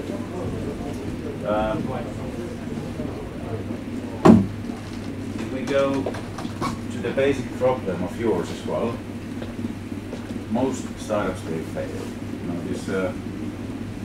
this thumb rule that I have is that, you know, out of the 10 companies that I invest, only one really brings money to the owners and also for me. Then about 4 of the companies are doing it all right, but they never actually end up being really a success case. Out of the 10, they usually fail. That's usually the case. It's pretty much the same than mobile phones. For Nokia, I used to work for Nokia, so out of 10 different phone models, 1 was really selling well. 4 was usually going all right, and then 5 were terminated or cancelled because they weren't selling. And the Hollywood business in movie business is the same. 1 movie pays 9 other movies because that's the way it goes. So it's basic rule in investing into like promises, ideas, and very uncertain businesses. So that's something you have to realize, that we're afraid of launching this. We're so afraid of launching. And then I was like, okay, what is the option? It's like, okay, honing and honing and honing. Like making it even better and making it even better. And then I know them that they have been even better already a year. So what can I say? Launch it tomorrow. And then it's like, also for me as an investor and coach, that I get to read yearly basis about 1,300 pitches and materials. And I'm meeting approximately 300 companies. I'm only investing in 5. So then you understand that you have quite many customers already if you seek for funding. So we are your customers. You have to convince us that you are doing something really good. That's why I always say that, you know, if you only have 1 presentation, have a sales presentation. Because I want to see how you speak to your customers. Because then you have to speak to me as well. If you have 2 presentations, have a sales presentation and then the investment invitation, like you have today. These were invitation to invest presentation. But the sales presentation should have as well. And then, you know, there's other things in the formula. So the reality is that you have a good team and you have defined your market and business idea, and you have a product or you have a service. And then you have some sort of a logic that you go to the market, and usually this mission is the difficult part here. There's no flip side in here, but I could throw this line for you, that most of the companies always think of what happens in 1 or 2 years. They're always like nearby, but they're never like really visionary. And then they also are never thinking what we do today. And that is a common problem with all the companies, big ones as well. I coach more than 10 big corporates in Finland and in Scandinavia about this issue, that they plan wrong, how would I say it? They plan wrong time scale. They really are not visionary. They really don't think that how do we change the world? And they really don't think that what should we do today in order to change the world? And that's your problem as well. You're always wondering that, okay, in 2 years we will be in Ukraine, Lithuania, maybe Germany, and we will do 10 million euros. No, it's not interesting. It's much more interesting to say that we revolutionized the way that people do these things. And today we have our first customers in Japan. That's much more interesting. So instead of thinking mid-term, think visionary stuff and think what you do for the vision today. And that's really. Then you have, of course, a strategy, how to run towards the mission, and then you have an execution, how to run the strategy towards the mission. But then the problem is the position. That if the investment guys like me are not understanding what you do, the customers are not going to understand that. So really pay attention to this positioning and use external help for that. I have run into trouble with Sauna in a sense because I've been doing this for 4 years. That people keep sending me they want to have coaching again. And I do help because that's my deal flow. I might invest into this company if they get their position right. So this is the topic that I will talk about shortly. Customer, if you have customers in Ukraine. Yeah, because I was in Kazakhstan and they more than half of the companies that were in Kazakhstan reaching even their own Kazakhstan markets. For example, they have this service where anyone can say, there's a certain reason for this. A startup really can be different in the beginning. Why? Because you are not yet existing. So you can't be different because you are not in the game. And the second reason is that if you start thinking that you are different and you know how to say that, this sentence, this one unique selling proposition actually starts to that if you say that that we will be the only one in the market, then you communicate that with the company, everyone starts like, okay, that's what we do. That's what we do. This is what they actually workshop with me and saying that, okay, what is your unique selling proposition? And then they use it for years after that. It requires 3 hours. Then when you enter the market, it will expand for you, and like will you make like some kind of a breach in it, and like if it's yeah, it's more like the and then you change it.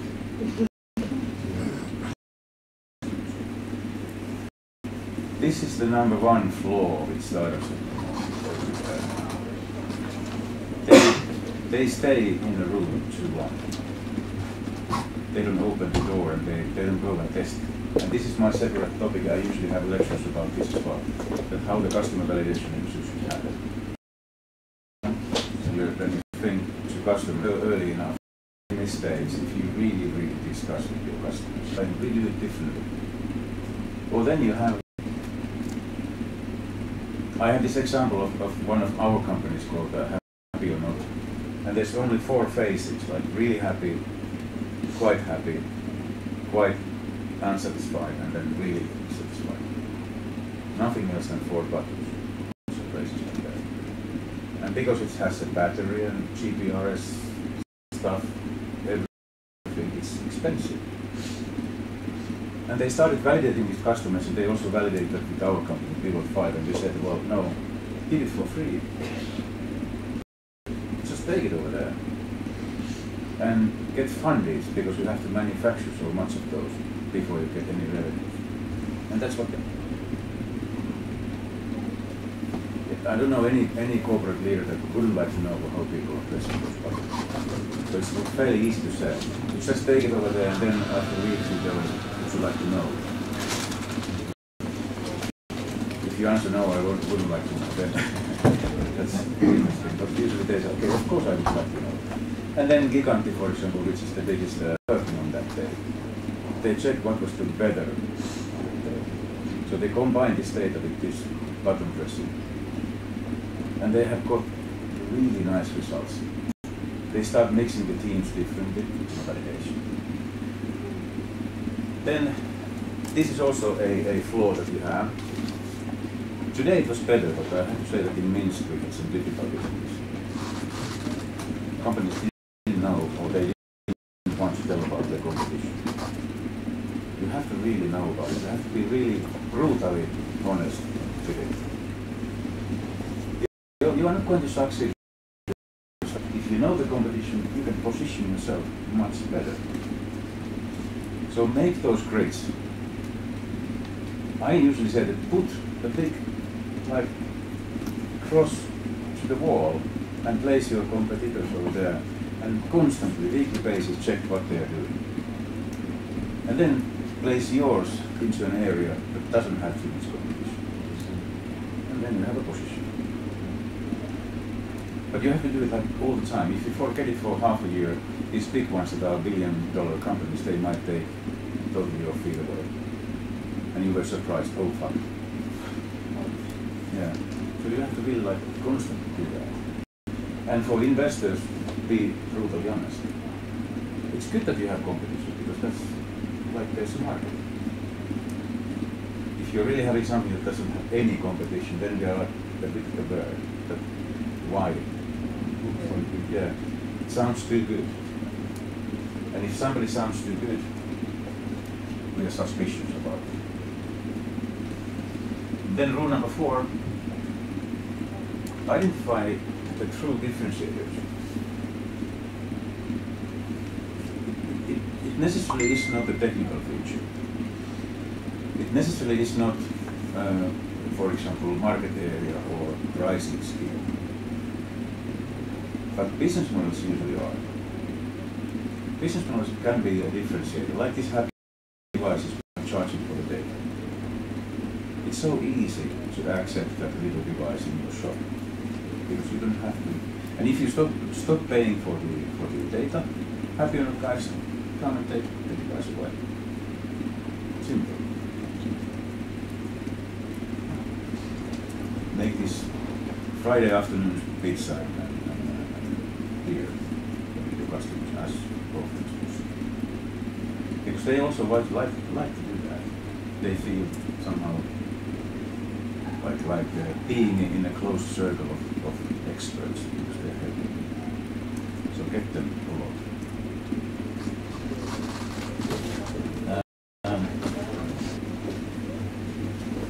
In Sauna, in last batch, I also made my simple as that. But starting writing this is not very simple. Every people may have a different one. But you have to agree this, and then you have to communicate that in the company. And then the whole company seems to be in the business that has been failing so much and so many times. And now you claim that you have something different, but we didn't get it. So you have to really think about it. And this only word is maybe the most important word here. Because without this only word, you just can't do this. Couple of things. It's in Finnish language, a couple of minutes usually free. Pari on call. It's gonna be really good anyway. So that's what we do. But this is my specialty. I make the pitches. But that's good rehearsal. Do it because it's really interesting to see how other people would sell it. Because if somebody else writes your pitch as fun, kind of a funny rehearsal, it tells you so much about your unique selling proposition. So they really understand and what difference lies in there. So do that a lot. It helps you to understand how others are thinking about it. I don't know if you have heard about it, but if it might be other businesses. They are doing businesses on top of your platform. They become heroes. And then they pay for it. Or then somebody as a person in an organization feels a hero. I brought the solution into the company and now we are saving 15% of the cost. It's a hero. So think about that. And it helps that they can go to their own, those guys. Because that's the only company that That's my short keynote today. Any questions? Any questions about it? No. I try to make it very simple and clear. I have a question to you, but not this, but in a lot of companies. How do you manage your time? A lot of be in a lot of companies and successfully manage. It's every coach and every investor that is sitting in boards, they have their personal brand and they have their personal way of like doing financial planning. I don't do this basic consulting stuff at all. why don't you do that? But I have a special reason. It's because I like this stuff. One good unique selling proposition can make you millions. And I always concentrate on differentiation and the out-of-the-box thinking. And I use a lot of time for that. And I'm working 24/7 in my brain. So it doesn't matter. I can handle that because I don't actually write long documents. I don't write Excel sheets, or I don't do that stuff. I have a couple of tools that help to fit. That's essentially be spending and actually trying to, I'm actually making my product and try. What are you doing? What do they expect in the market? Then, like, so having very focused, simple, minimum viable product, and more and simple version existing. So at least that helps a lot. But that sentence that I showed you, it's actually nothing more than that. You just have to agree in the company that everyone thinks like that, and then you do that sentence. So it's simple as that, but my tools are like preparing for it. They're like training the mindset for that. Like a critical success factor means that what is the thing that without it you wouldn't succeed, and you have to list those things. Being the biggest, being the best, being the fastest, being the most competent. You have to list those things, and then it helps you to think about the differentiation and the unique position as well. But of course, if you go to the airport bookstore, there's 1 meter of books that are.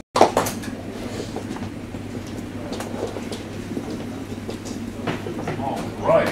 So, hello everyone. No. It seems to be my turn.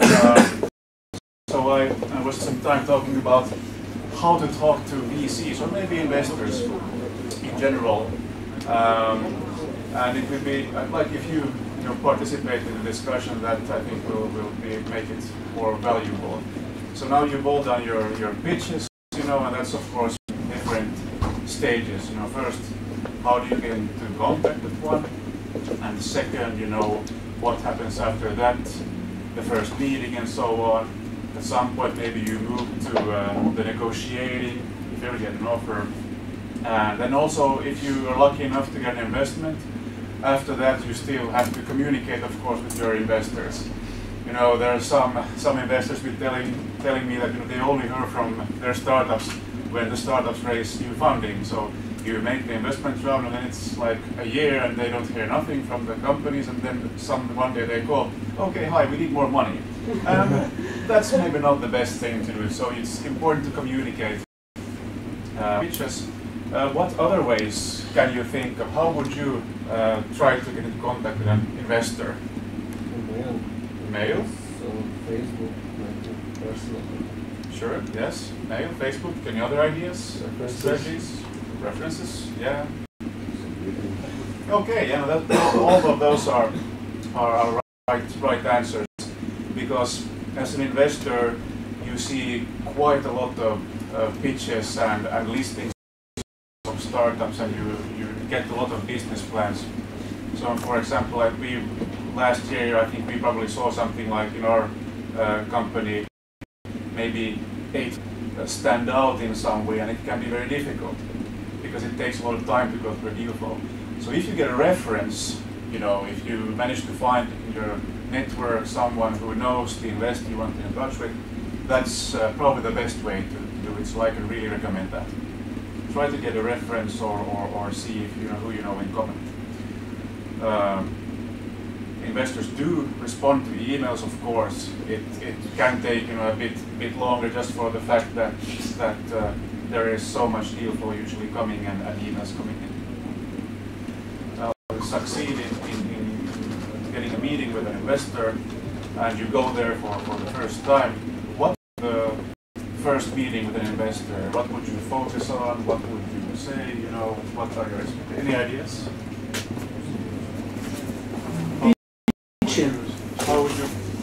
How would you approach the first meeting? Show the value of your startup, show how you can earn money. Yeah.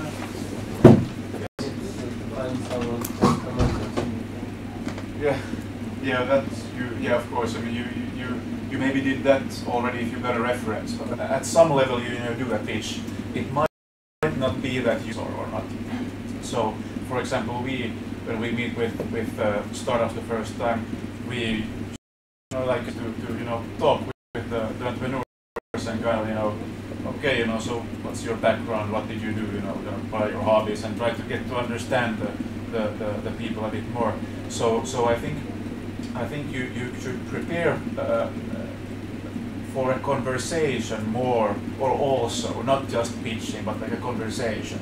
So start getting to know the investor and also understand that they are constantly trying to see if you are someone because they are you don't like them, then it's then you probably won't succeed. So that's one thing. And another recommendation, you should also take the opportunity to kind of try to do your own analysis of the investor and try to ask them, how can you help and what can you do for us, if you would like to review, how well do you know the market. So don't take it as a one-sided situation where you answer questions and tell about yourself. Also try to get some information from the investor and evaluate, will this investor be good for me? Because the same thing goes for startups, of course. You want to work with someone who you feel understands you and work with someone you can trust or feel trust for. So try to do analysis on great. So that's I would say that's pretty much what you would do in the first meeting. It doesn't end there, of course. The process goes on. Yes. So okay. So now we assume then that the first meeting went well, and the next period can be quite frustrating for entrepreneurs because many investors may take some time to get to know the case, and it made the process from meeting an investor and getting an investment maybe several months. So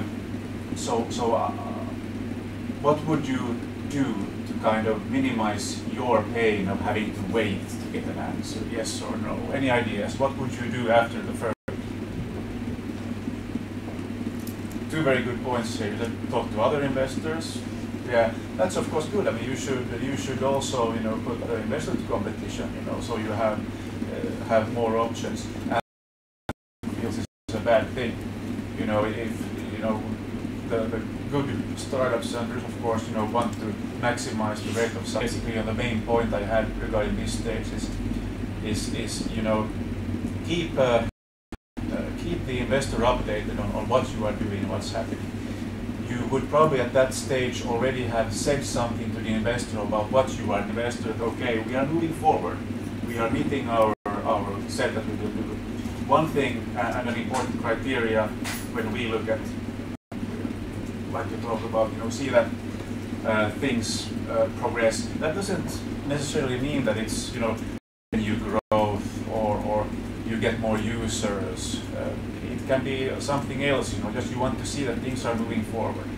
That you are so show momentum during that period, and don't be afraid to do that. You can always ask the investor in the first meeting. I think that's a good idea.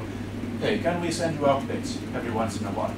And that's something I think almost all investors will answer yes, because it helps them also in their analysis. So try to do that. I've seen do that very successfully, sending like monthly updates. Like, hello, since our last meeting, we've done this and this. Our revenue, we had this many more users, and our growth rate is this and this and this. So that's good. Because if the process takes long, say if it goes like 1 or 2 weeks and nothing, and you don't do anything, the investor may start to think, okay, does this team want funding or not, and why are they doing anything? So it's I think at that stage it's good to kind of take some responsibility yourself, trying to show that you're moving forward. Great. Feel free to interrupt me, by the way, if you have any questions. So now we're coming to the next phase. We assume that everything goes well. You get an offer for an investment, and you go to the legal stuff. And do you have an idea what you think you will see there? Does anyone have any experience from raising a round from an angel investor? Any ideas? It's important to make some good term sheet, but some legal firms can help you. But it's important to take control, to leave control for you. Yeah, I think decisions making for you. Because I have experience before 5 years in the past, we pay 71% from investor. So, okay, yeah. That's an interesting point, you know. So, and one of the big issues, of course, in the negotiations, in the ownership, how much will the investor want to own, and what is the valuation. And I think it's good for you to plan in advance. The first one will not, be enough. You will reach the next stage of your business and need more money. So, and that means, in ownership. If in that case, if you do a first round, maybe an angel round, and you lose 75% of the company, then after the following, 3 or 4 rounds, maybe you don't own anything more of the company. And that's so that can be, that of course would be very bad for the company. And I think investors should understand that also, because what we do is, of course, minority investments. It's important, because we invest in the team. So we need to know that the team has the incentive to work for the company, which means that it's the majority, at least after the first few rounds. So that's one thing. And yes, maybe kind of key issues that investors feel are very important is of course the commitment of the team. So terms that are very common is these rules about vesting of ownership, which basically means that, okay, here's my money, you can take it and use it, but so that's a very common term that I think any professional investor would ask, and that's something that I think also has, in many cases, you also always need to do to show that you are committed, because the investor does not have any interest in kind of taking ownership of the company from the entrepreneur, because then you lose everything that you've invested in. So that's one term that you can expect, having this kind of vesting leave before that you lose a part of your shares. What if, for example, like, what if you started it and you're continuing to do it, but then you start to acquire team members and stuff like that. Yeah. And then you see in exchange, I'm not paying you anything, in exchange who wants to do it, but then he has stock. So how do you handle that situation? Yeah, you have promised something, you should live up to that promise, of course. I think you should always, these are very important things to have to remember that when you made that agreement, that was your promise and your team committed the work input. But that can happen, and that's a big risk, having co-founders or team members who mention is the same. The typical stock options to employees and team members, and they would get these options and they leave within say a year, they would lose them all. And if they do, you take up with your but for example, a person could stay a year within the company, but he's working like half-assed. He's not working. He can stay in the company, but he doesn't have the commitment. Yeah. And then a person can work 3 months and he can do the same job that dude was doing. Have that if basically if the person doesn't perform, that person could then lose their stocks. So it's like a balance. There are two things you have to consider. The first thing is that to be incentivizing for the person who gets those shares. On the other hand, there also has to be some security for that person.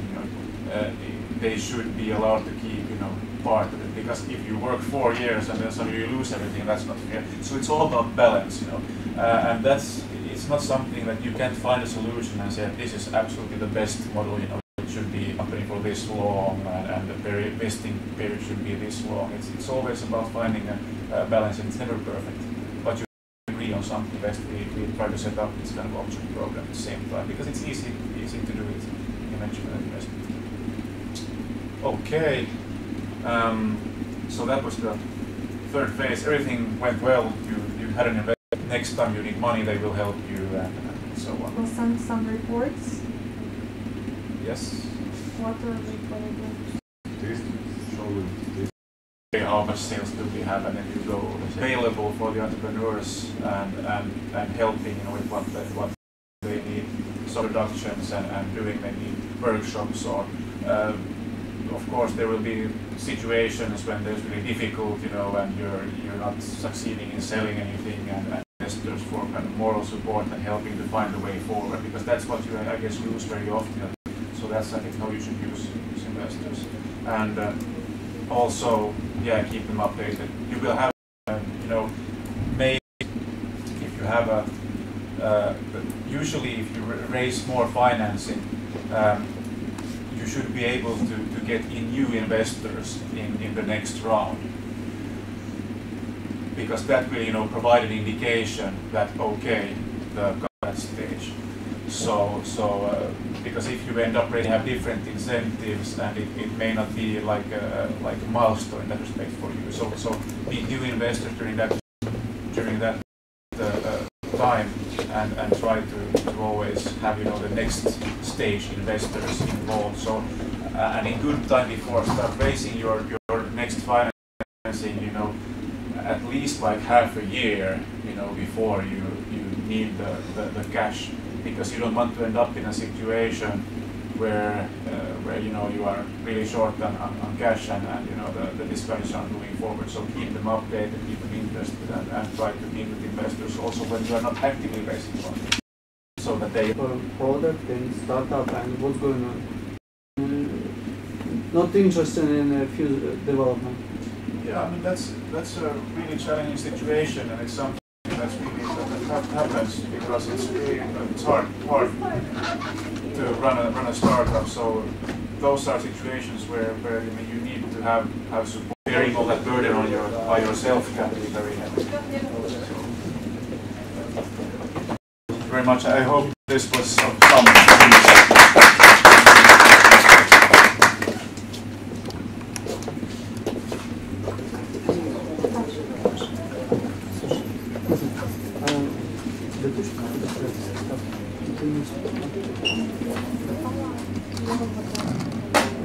I thought I had one that go with me, but I don't. So,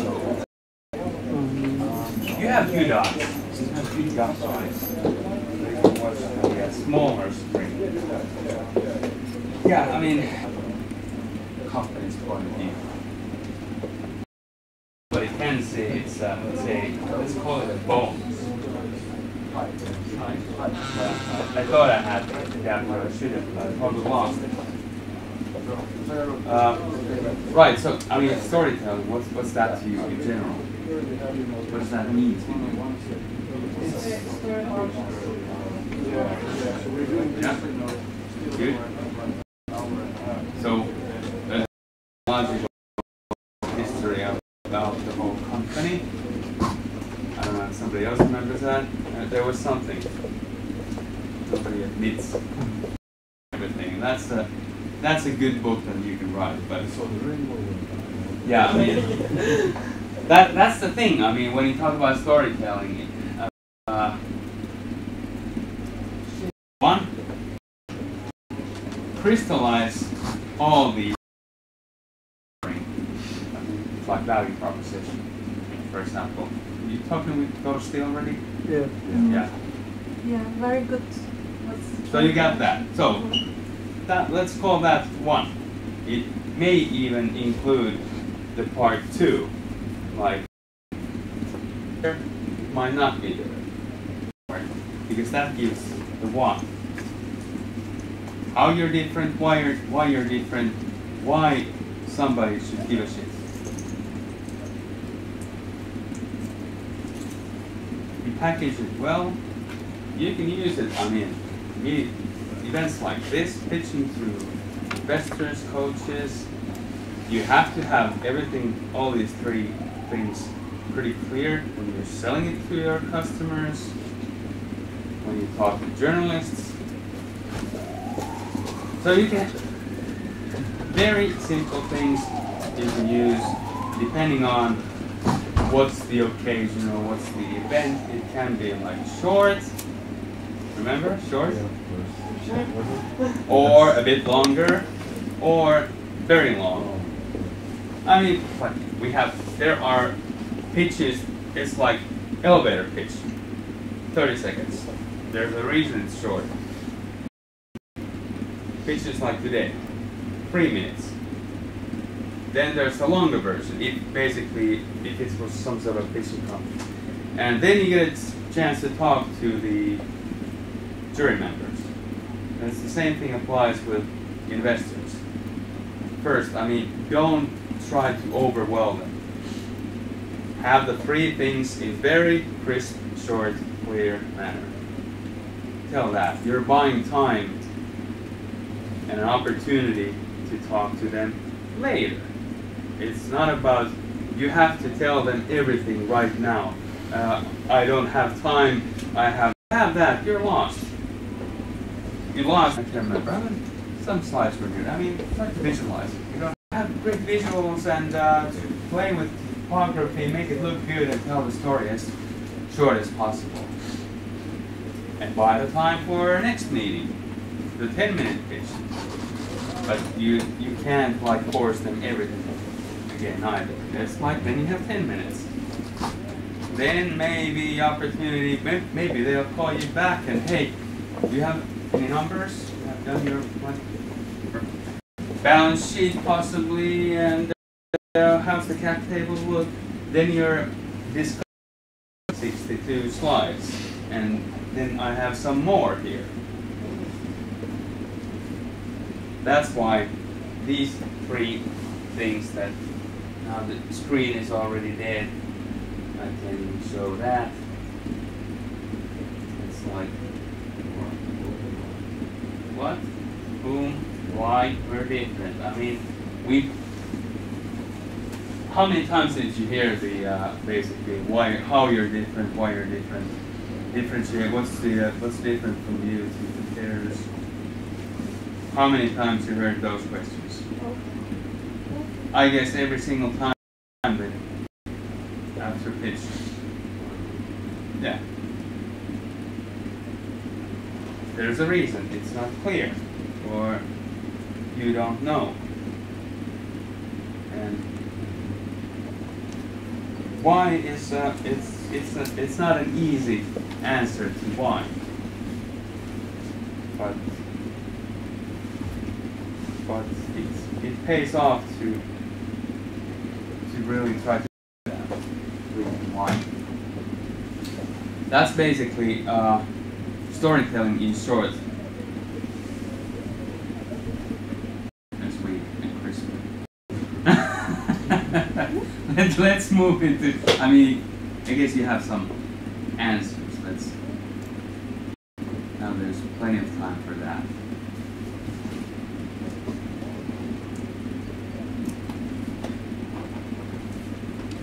I have a question about storytelling. As I understood, storytelling should be different for investor, for customers, and for PR. What you offer to whom, of course, when you talk about compared to if you talk to customers or investors or asking money. Oh, you're asking money from customers, but that's a different thing. That's a different ask. And the reason is that like now everything is clear.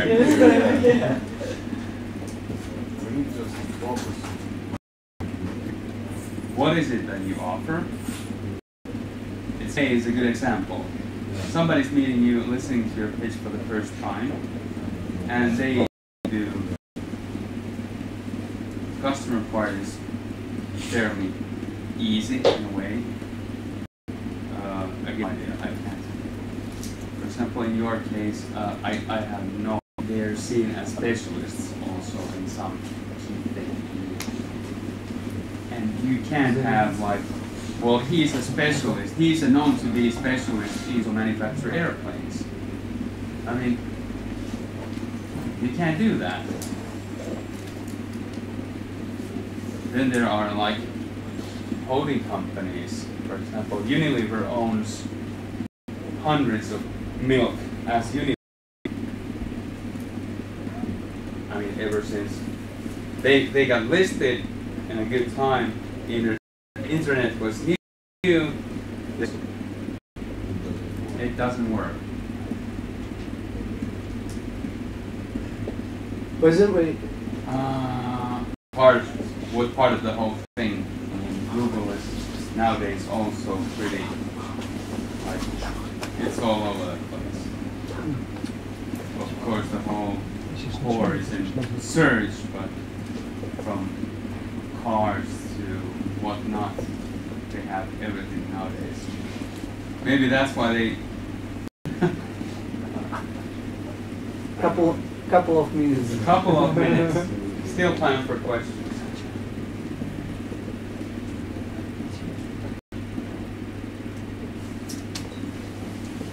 Why? What? First step.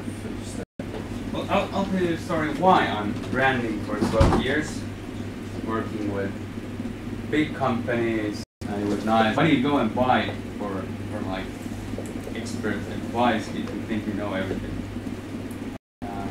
And it was all the time painful. You did stuff, and then they were just only arguing against you, and the impact, it wasn't there. I mean, sometimes you got something done as it's supposed to be, but it was like halfway there every time. And when you do that long enough, you get just tired. I got tired. Then again, several startup customers, and that was fun all the time. I mean, because I mean the teams were really small, 2, 3, like really the core team, and you work with them from the scratch, and they needed the help, and I mean it was easier when you have like 2, 3 guys. They make all the decisions. They own the company, and the impact was a lot bigger. I mean, it's I get good salary, get to see the world, like do stuff with big shots, and that's basically why I'm doing it. I mean, nowadays, fun part for me, which is like basically the whole storytelling part, and then branding involved, communications, customer acquisition, everything. That's now it's fun again for me. Maybe one of the parts of storytelling, important part is fire in the eyes. It has to be there. I mean, and you were the guys who first asked you to help were not. No. Should we in fact not red? Be colored. What the fuck? I mean, yeah. Why not? Go ahead. Here's my check. But when you get things done, I mean, you can see that there's some impact in what you do. That's always nice, and it's the same like founders. It's not the money that drives you, at least not in the first years, because there is no money. Should founder need to be multifunctional markets? Yeah, of course, it needs to be few founders. Yeah. But there are a lot of functions. I mean, yeah. Necessarily that many. I mean, like, so. All right, thank you.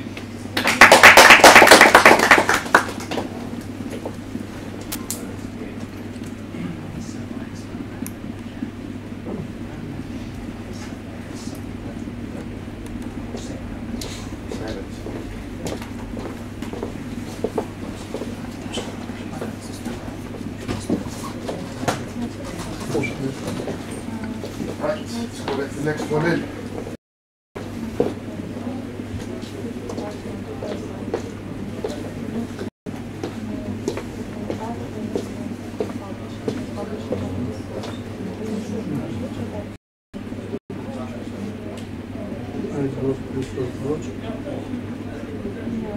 Еще нет.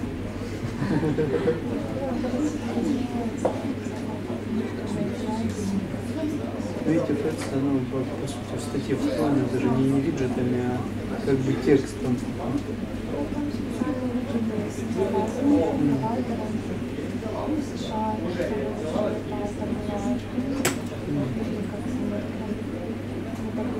А вы давно можете? Все да. Ну, так, чтобы развиваться,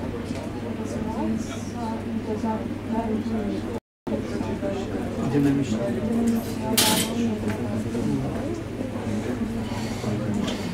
Конкретно вот твои задачи.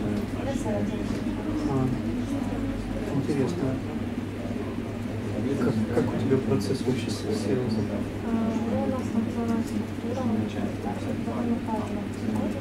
Ты строила или нет?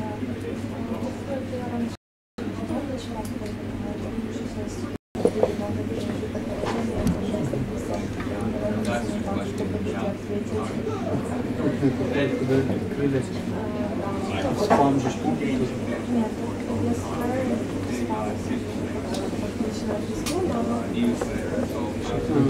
Непонятно. Так, давай затестим. Я сейчас покажу. Пауза. Не пауза, я смотрю.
Поддержание в самом своей Есть.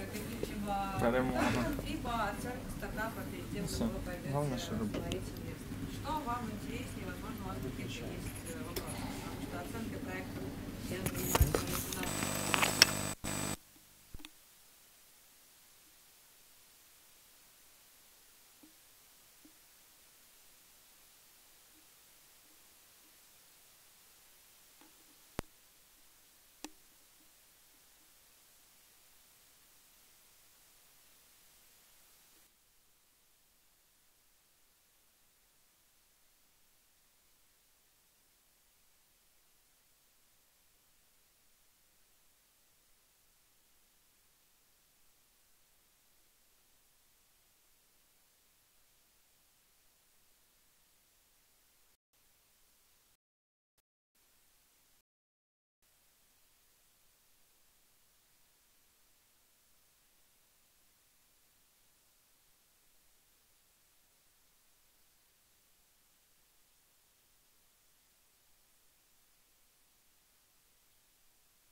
более или менее разобрались. Мне понятно. Сейчас мы сейчас понять, принять просто подведем под решение. счет. Это все вот понятно, да. Мне сейчас в переговорах пытаться как фаундеру пушить этот кэп как можно выше или Смотри, нет?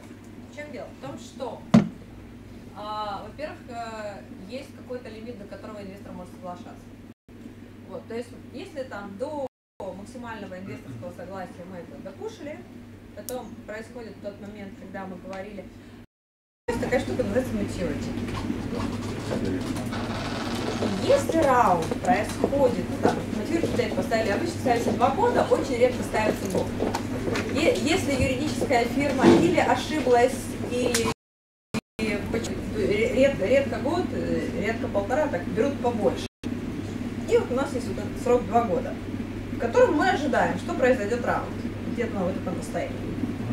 Если он происходит, более или менее там valuation, там плюс-минус процентов 20-30 колебается, как-то мы там защитили инвестора, конвертнулись в акции, и все, раунд не произошел. То есть не нашлось такого институционального инвестора, который вам бы сказал, его если вот здесь, вот в этом пространстве 2 лет, черным по белому написано, что инвестор имеет право,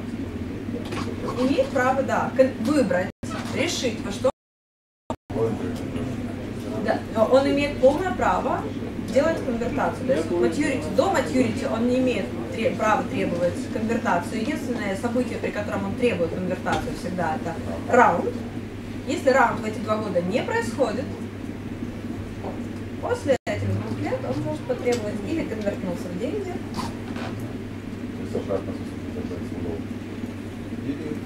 или в акции. И вопрос еще, или бы побольше акций, да. Ну понятно, но по факту пониженный. Да, пониженный. То есть он будет, учитывая, что вы не... У вас не проект, вы, конечно, можете хотеть конвертировать это обратно в деньги, вопрос, может ли этот проект сделать.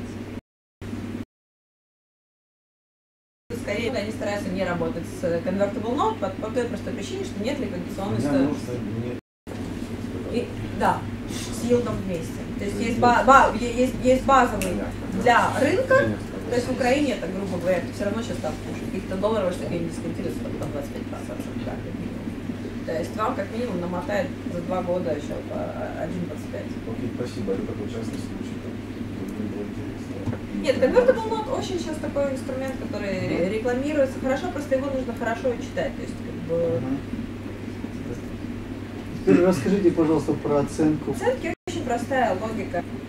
То есть логика вообще прозрачнейшая, да, потому что это не меценат, да, не парень. И для того, чтобы понять, сколько же я на этом заработаю, наверное, нужно увидеть вот с кэшфлоу, что будет с P&L, где и как будут деньги бегать. То есть есть как бы более, наверное, такие древние, повторяющиеся, да, там, кэшфлоу, и он как бы низкорисковый, то есть с заводом как бы все понятно. Там, можно сказать, потратили на проект 100 тысяч, нам нужно еще произошла, то есть нам не жалко 5% отдать, это 80 тысяч. Я говорю, ребят, хорошо, то есть вы себе деньги, как бы такая, как бы для украинского рынка высокая оценка, а на основании чего? У вас какие-то есть продажи, обороты и прибыли себя оценивать, а не с точки зрения, сколько вы потратили, как вы можете расписать свою расходную часть, и мне не жалко 5% или 10%.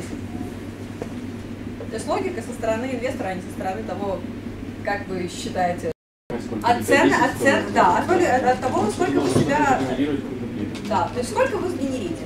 Причем, смотрите, как бы, допустим, для быстрых и для динамичных рынков нет смысла, ну, наверное, год это потолок, а если это рекламный бизнес, это полгода вы реально можете что-то спрогнозировать. То есть неиндустриальная история спрогнозировать на 3-5 лет вы просто не можете, рынок меняется быстрее, да, даже больше, чем в 3-4 годовых оборота очень сложно. Потому что одному богу известно, что с этим бизнесом будет через 3-4 года, даже там, через 2 года. То есть он вроде может показывать динамику потрясающую в росте, но он настолько непредсказуемый, что вы не можете брать в его оценке там больше, чем 3-4 годовых оборота. Какая обычно формула используется? Ну, то есть если месячная прибыль там $M в месяц всего? Ну, онлайн-история, они скорее по обороту все-таки смотрятся, чем по прибыли, потому что месяц, а проекты оценивают Google с помощью. Да. Что valuation коэффициент реагирует. То есть классно, когда есть, но для этого нужно иметь исторический массив, и причем показательный, не исторический массив из 5 измерений. То есть если там меньше, чем хотя бы 35-40 измерений, любых, да, то есть если они просто с одинаковым периодом должны стоять, то прогнозировать вам не из чего. То есть поэтому так сильно отличается оценка проектов, у которых есть продажи, некоторый массив исторических данных, из которых вы хоть что-то можете спрогнозировать, а не гадать на год. То есть оценка проектов с продажами и без очень отличается. Просто потому что оценка рисков происходит иногда на базе исторического опыта, а иногда на базе там, гадания на кофе. Ну и точно так же, если вы по трафику хотя бы можете показать, что вот динамика такая, и с нее мы можем что-то спрогнозировать. Потому что когда приходится, ну почему как бы, да, не хочется давать прототип идеи презентации? Потому что мы не знаем, какой вы хороший исполнитель, да, то есть у вас может там быть классный резюме, но проект просто может там быть не способный сделать. А второй момент, что нет массива исторических данных, то вообще не от чего отталкиваться вообще.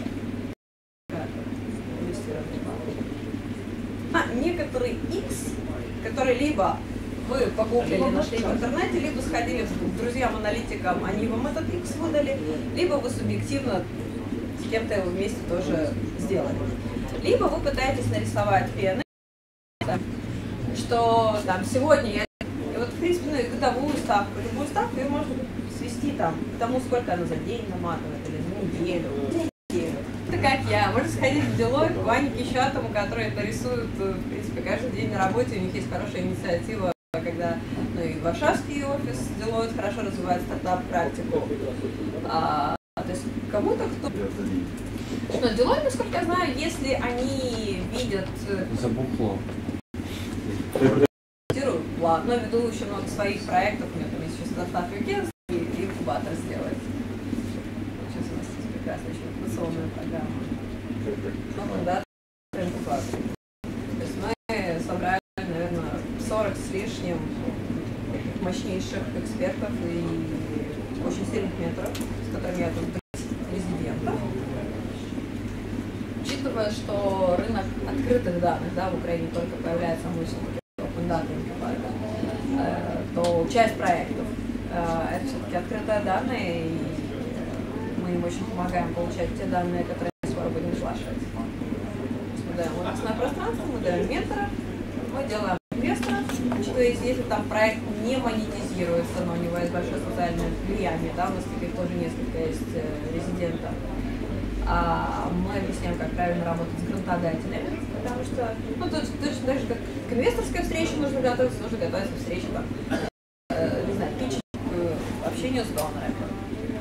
Один из выходов для наших резидентов, который мы для себя представляли, но сейчас среди резидентов я, наверное, не вижу такого кандидата, это корпорация в госструктуры, которая на самом деле тоже есть что систематизировать, они готовы, про это очень приглашаю к нам и на 8 число, на где мы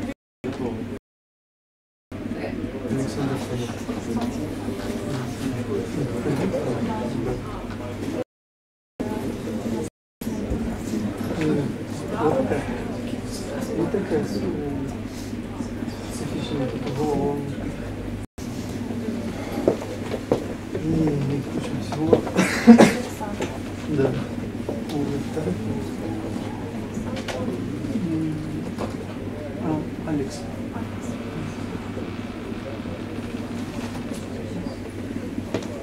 Вот, да, вот это. Похож? Очень. Да. Второго основателя. Я уже там смотрел по продукту, там развитие, как-то так, ну, знаешь, сейчас реально, ну, короче, так волнует что-то, потому что почувствуешь, ну, как бы, я вчера общался там, ну, я сколько, там у нас тоже стартап, явно, как бы, вчера пришел, пообщался, ну, как это,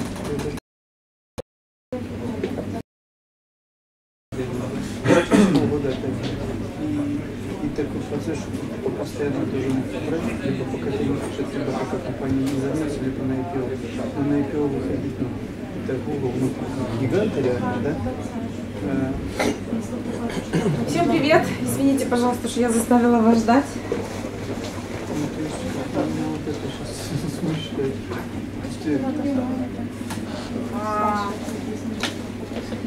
Моя тема, которая была заявлена, это на каком этапе нужно акселерироваться и нужно ли это вообще вам. Поднимите руки из вас, у кого была идея о том, чтобы входить.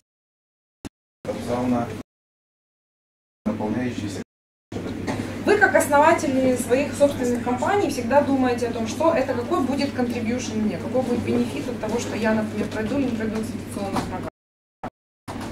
И есть два вида модели, они тоже отвалидированы. Это программа, которая позволяет вам быстрее ускориться. То есть там инкубатор. И инкубатор это все меняется. Почему у инкубатора процент выше? Он может доходить иметь возможность международных программ, именно потому что у нас не очень большой, сейчас не очень большая репрезентативность инкубаторов. Много закрылось, ну, их было не очень много, они очень умирают, они там кто-то менторят и работают в Украине, но история, ну, там, например, говорят, там 5 месяцев, в зависимости от того, какие KPI вы себе ставили. В Роусап в 1991 есть, я на Сашу показываю, то есть как бы у них есть цикличность. Мы понимаем, что через 3 месяца мы должны достичь вот этих результатов, то есть мы ускоряемся, бежим, они просто в расслабленном режиме работают. У нас есть IoT классики, вы отдаете вам таким образом, это ваше первое повышение капитализации вашей компании, потому что благодаря или понижение, это тоже, то есть все на самом деле зависит. Но мы там говорим о позитивных примерах, да? То есть если вы получаете хотя бы какие-то деньги, то есть вы увеличиваете, и в зависимости от того, как оформлен договор, какие отношения вы заходите с инкубатором, это вам, по идее, должно помочь. То есть следующим этапом уже, как бы, какую роль выполняют инкубаторы и акселераторы, они как бы минимизируют риск для венчурных фондов. То есть, типа, если уже ребята пришли к акселерации и показали какой-то, не платя за это ничего, или платя какую-то определенную сумму, получив знания. Как правило, там вы получите необходимые тематические знания, да, как правильно коммуницировать, как должны выглядеть ваши документы. То есть вот эти все вещи в онлайн-акселерации. Роусап, например, проводит программу каждый год, в Microsoft проводят открытый паблик-курс по технологическому предпринимательству. Все необходимые темы, они brain drain, есть ребята, которые только начинают, они вообще не понимают, что такое стартап и что такое market fit. То есть этих вещей вообще, они где-то в облаках. Или ребята, которые уже достаточно серьезные, на слуху, а вот эта часть, которая была посерединке, которая быстро растущая, они очень большой процент из них уехали. Либо Восточная Европа, либо Штаты, у кого были плюс-минус какие-то выходы. Поскольку я работала в Happy Farm раньше, то есть я запускала акселерационную программу до того момента, как они уехали из Украины, вот многих ребят я потом консультировала, много очень уехало. Польша, она приняла практически большинство наших компаний. Там достаточно лояльные условия для нерезидентов по регистрации, поэтому. И то есть сейчас я думаю, что поскольку вот это есть потребность большая у нас в Украине, да, помогать, ну, мы и продажи, и маркетинг, и масштабирование, до 3 разных конкурсов международных, чтобы помогать нашим ребятам, мы проводим здесь в Часописи. И точно так же работают, ну, то есть там есть еще пространство, которое действует как бы в таком же направлении и работают со стартапами для того, чтобы хоть как-то их развивать и поддерживать в Украине. Но как-то вот так. Вот есть, как вас зовут? Максим. Максим. Промо Republic. Все, я поняла. Да, вот Максим, смотрите, прошли 4 акселерации, да, разных. Они с разного формата, я так понимаю, что там с разным количеством эквити. С разными целями. Да. С разными целями можно позадавать. Да, можно позадавать вопросы про сауны, про это все. Как в Чили? Ездил кофаундер, в основном за деньгами. Это без эквити акселератор чилийского государства, который признан привлечь вообще предпринимателей, наверное, вы тут, там, песо. Вот, это в пересчете все меньше и меньше долларов.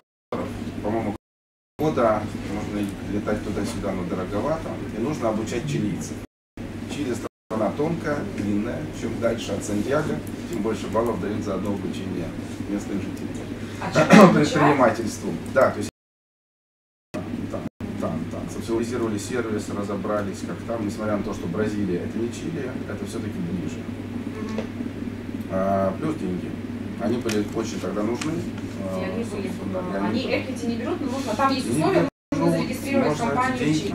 То есть у нас зарегистрирован, должен регистрироваться в Чили. Нет, ну оно все платно, да.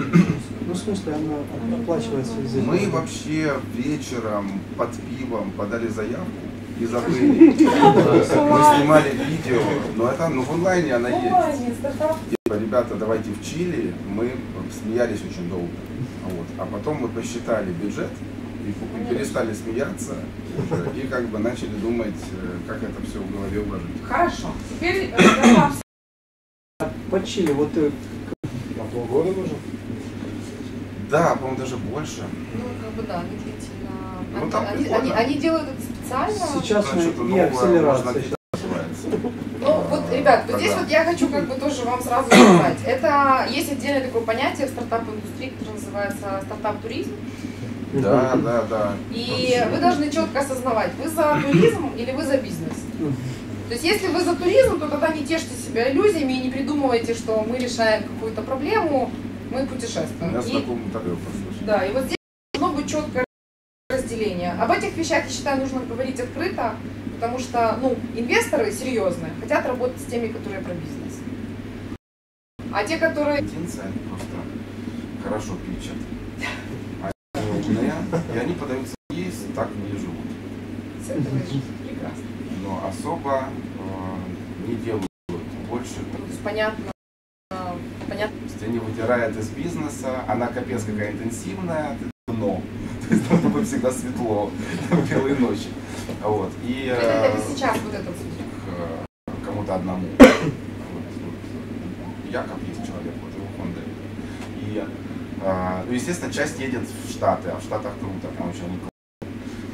Ну и вот, то есть для чего нужна, в моем понимании, акселерационная программа, почитать все эти бизнес-модели, бизнес-модели, всю эту теорию можно вести невозможно, не имея каких-то личных отношений. Вот в этой вот экосистеме инвесторов тоже ничего делать, остается как бы Европа.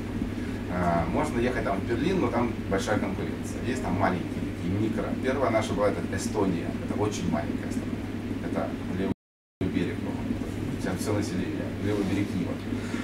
И там тоже очень маленькая вот эта вот экосистема вот этих вот предпринимателей. То есть показать прогресс в акселераторе, чтобы позвонив там Марис или кто там еще в эту всю финскую передрягу, да. То есть это была случайность. Ну вот, и акселератор, значит, для понимания, что для Финляндии стартап Sauna. Это какое-то такое место, какое-то такое полубожественное, где, будучи супер успешным чуваком, ты приходишь, чтобы отдать обратно обществу. То есть английский инвестор, там руководитель всяких клубов бизнес-ангелов, он просто там месяц, все в это время, когда они там, они полностью. Как называется? Промо Репаблик. Промо Репаблик. Правда, мы в Америку приехали, чуваки. Нет, ну это капец. Понятно. Ну вот это, кстати, тоже нюансы, о которых нужно знать. Да, то есть стартап Sauna, вот эта тема. Потом... Wise Guys, у них другая модель. Нет, закончу, то есть полезная штука, значит, для вашего понимания, про это никто не будет рассказывать, но в Финляндии существует государственный фонд поддержки предпринимательства, который дает до 2 лямов бесплатных денег. Просто так. Ну, да. Ну вот и все. Нет, все очень сложно. Но если этот путь пройти, но это выполнение проекта, а не то, когда ты отчитался и перенос лидершипа в Финляндию, стартапа и так далее. Такого я нигде больше, ну, называют, что вроде есть, но...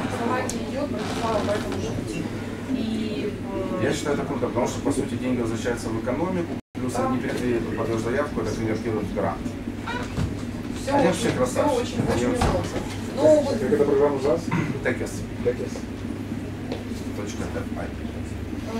Ребята, если, то есть мы тоже говорим про стартап Сауне, то есть сегодня мы, скажем, те, кто локальные, вот после локального конкурса поедут на программу, но это не значит, что остальные, кто не поедет, Мам, спасибо большое. Да, спасибо. Кто не поедет, они могут подаваться еще на конкурс напрямую, то есть без питча.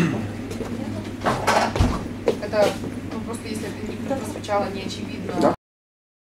Це було конструктивно.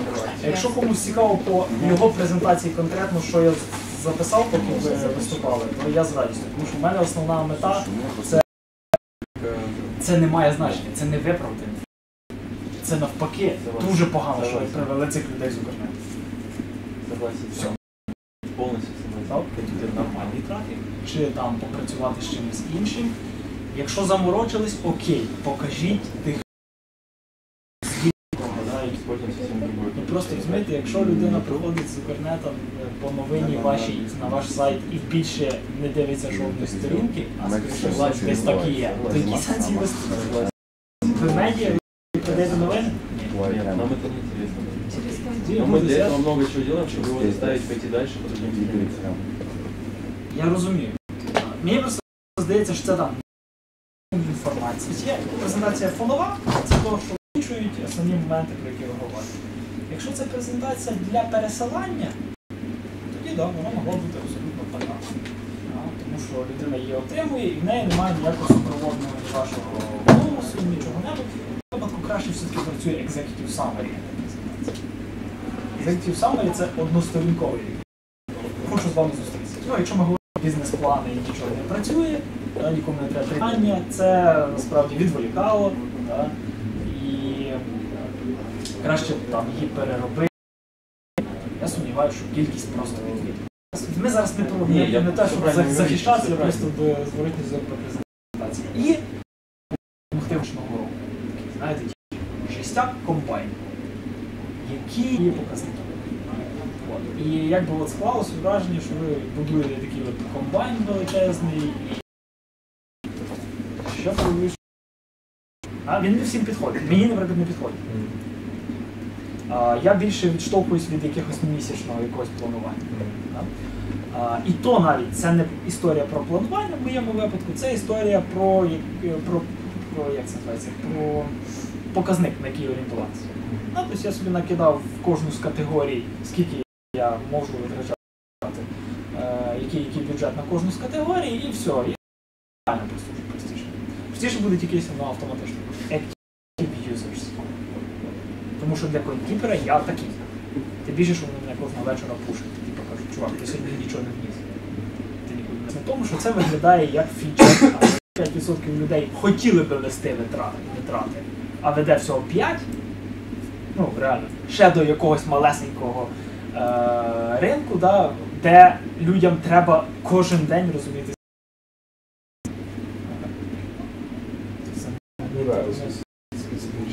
Так, тобто це з тих 5% ще пів. Чи там. Более широкую охватывать аудиторию, да, больше. Тоді питання до того, яким продуктом.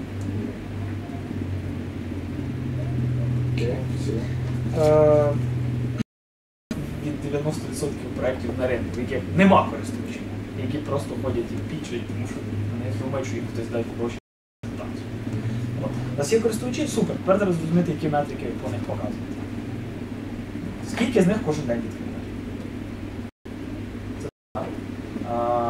Ну, тобто, у вас це оце. Вас мають відкривати кожен день не то, що один раз, а кілька разів на день. Я відкриваю комп'ютер кілька разів на день. Тому що я прийшов в кафе, окей, я от тут вже зразу, мені принесли рахунок, я тут вже зразу вніс, щоб не думати і не паритися. Крім того, ви сказали носити. Крім того, знову ж таки, історія з СМС, це, ну і знову ж таки, це історія про те, щоб підлаштовуватись під кожен навіть ринок чи банк. Одне, а якщо ти хочеш Європу покривати, то набагато більше треба роботи робити як так. Окей, так. Тепер по вас. Нагадайте, як проєкт називається? Що це? Ага, що треба, як воно? Глядає, як аби там вас привезти і там показувати своїм інвесторам. Це цікаво не буде. Який треба, це буде потрібно, наприклад, комусь, хто буде робити due diligence. З точки зору інформації, з точки зору, в це і це погано, а в це і це добре. Розумієте? Тому акцент основний проаналізували слід. Чи тому, що ми візьмемо цей ринок, тому що ми можемо коштувати. Не дозаробляйте $800. Все. Ось що буде основним поінтом в плані ціни. Якщо ми отримуємо цю ціну за рахунок якихось технологій, які ми розробили, супер, тоді що це за технології, чи можуть тут тепер увагу? На самом деле услышать какие-то предложения. Окей, супер. Тоді ви попали туди, куди треба. Тому що, скоріше за все, там це не історія про те, що по крайній мірі. Потому что ты сказал, что ну просто знову ж таки, історія про те, що таке середній малий бізнес. А він не може безплатним пакетом користуватися? Ні, там на $1000 чи місяць. Ні, почекайте, в Бітлі є можливість просто так скорочувати рік. Нет, не брендированный можно. А брендированный с косвенным доменом, который не выглядит спам, они не сэкономили нам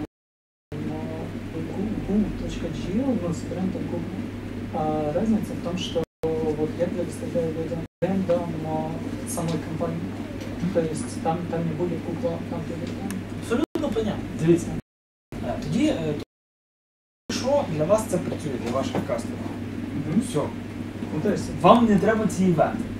У вас є клієнти, то в будь-якому випадку, якщо ви впретесь в історію з отриманням достатньо хорошого трекшена і грошей, просто, справді цей проект не виглядає як проект, для якого потрібно які-небудь інвестиції. Продавши десяток пакетів, ви зможете розвиватись на власні кошти. Це нормальний такий собі лайфстайл бізнес, опором, якщо на small бізнес. Буфер працює з small бізнесом прекрасно. Їхнім вступам, здається, треба. Два сусіда. Два сусіда, значить, основна проблема в тому, що ви не підготували піч. Тобто ви не вклались в 5 хвилин. Про те, що вам казали, що це репетирувати. Це стосується більшості проєктів, які тут є. Тому що ви підготували. Ви не винесли звідси того, за чим ми могли, що могли винести. Банально через підготуйте піч. Ви приходите на івент, на яким кажуть, ми рекомендуємо на 5 хвилин підготувати, кажучи, не знаю, написав, тож тому був 12 проєктів, написав, що ви не розказали про результати цих. Знову ж таки, скоріше за все, через те, що не встигли. Тобто, якісь, у вас є трекшн, ви сказали, групи були і все таке інше. Як це підсумувати все під цифри кінцеві? Що це дало? Які це гіпотези дали закрити? Якими цифрами ви прийняли? Треба казати так. У нас зараз це виглядає отак. І якщо ви вважаєте за потрібно сказати про попередній досвід, якщо він релевантний цьому новому проєктові, що це можуть бути абсолютно різні речі. Собі отримали трекшн на одному, а зараз звертаєтесь з другим. Має це відношення те, що зробити чи ні, таке ми про це, але ми збираємося зробити отаке. І через те, що в тебе було всього 3 хвилини, люди почали слухати про одне, потім ти переключився на друге, вони не зрозуміли, який між цим коннекшн, і тому почали питати тебе, а що власне відбулося? І що ти власне робиш? Це номер 1.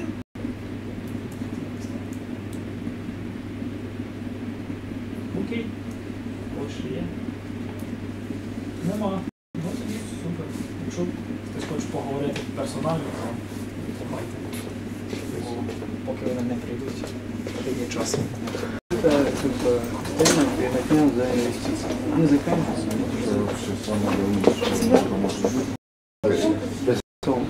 Потом либо выход, либо а потом уже кто-то приходит. То есть, смотри, самая большая проблема это долина смерти. То есть, когда вот ты там что-то построил, но у тебя очень мало трекшена, мало интеграции.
более того, даже помесячная учетность, она не ведет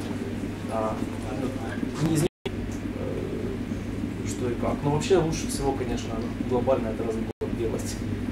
Да, не, надо ежедневно ориентироваться, но это не совсем правильно. То есть, может, для какого-то определенного группы людей, ну, да. или для каких-то конкретных применений, когда ты ставишь цель, что все, в магазине там, не тратить больше, чем столько, или на статью затрат какую-то себя контролировать туда. Так в целом это вот такой вот. Сейчас еще пытаюсь вспомнить, что было. Что-то у вас было, вы вначале были. Два соседа. Выступление мое было сумбурное. Rent,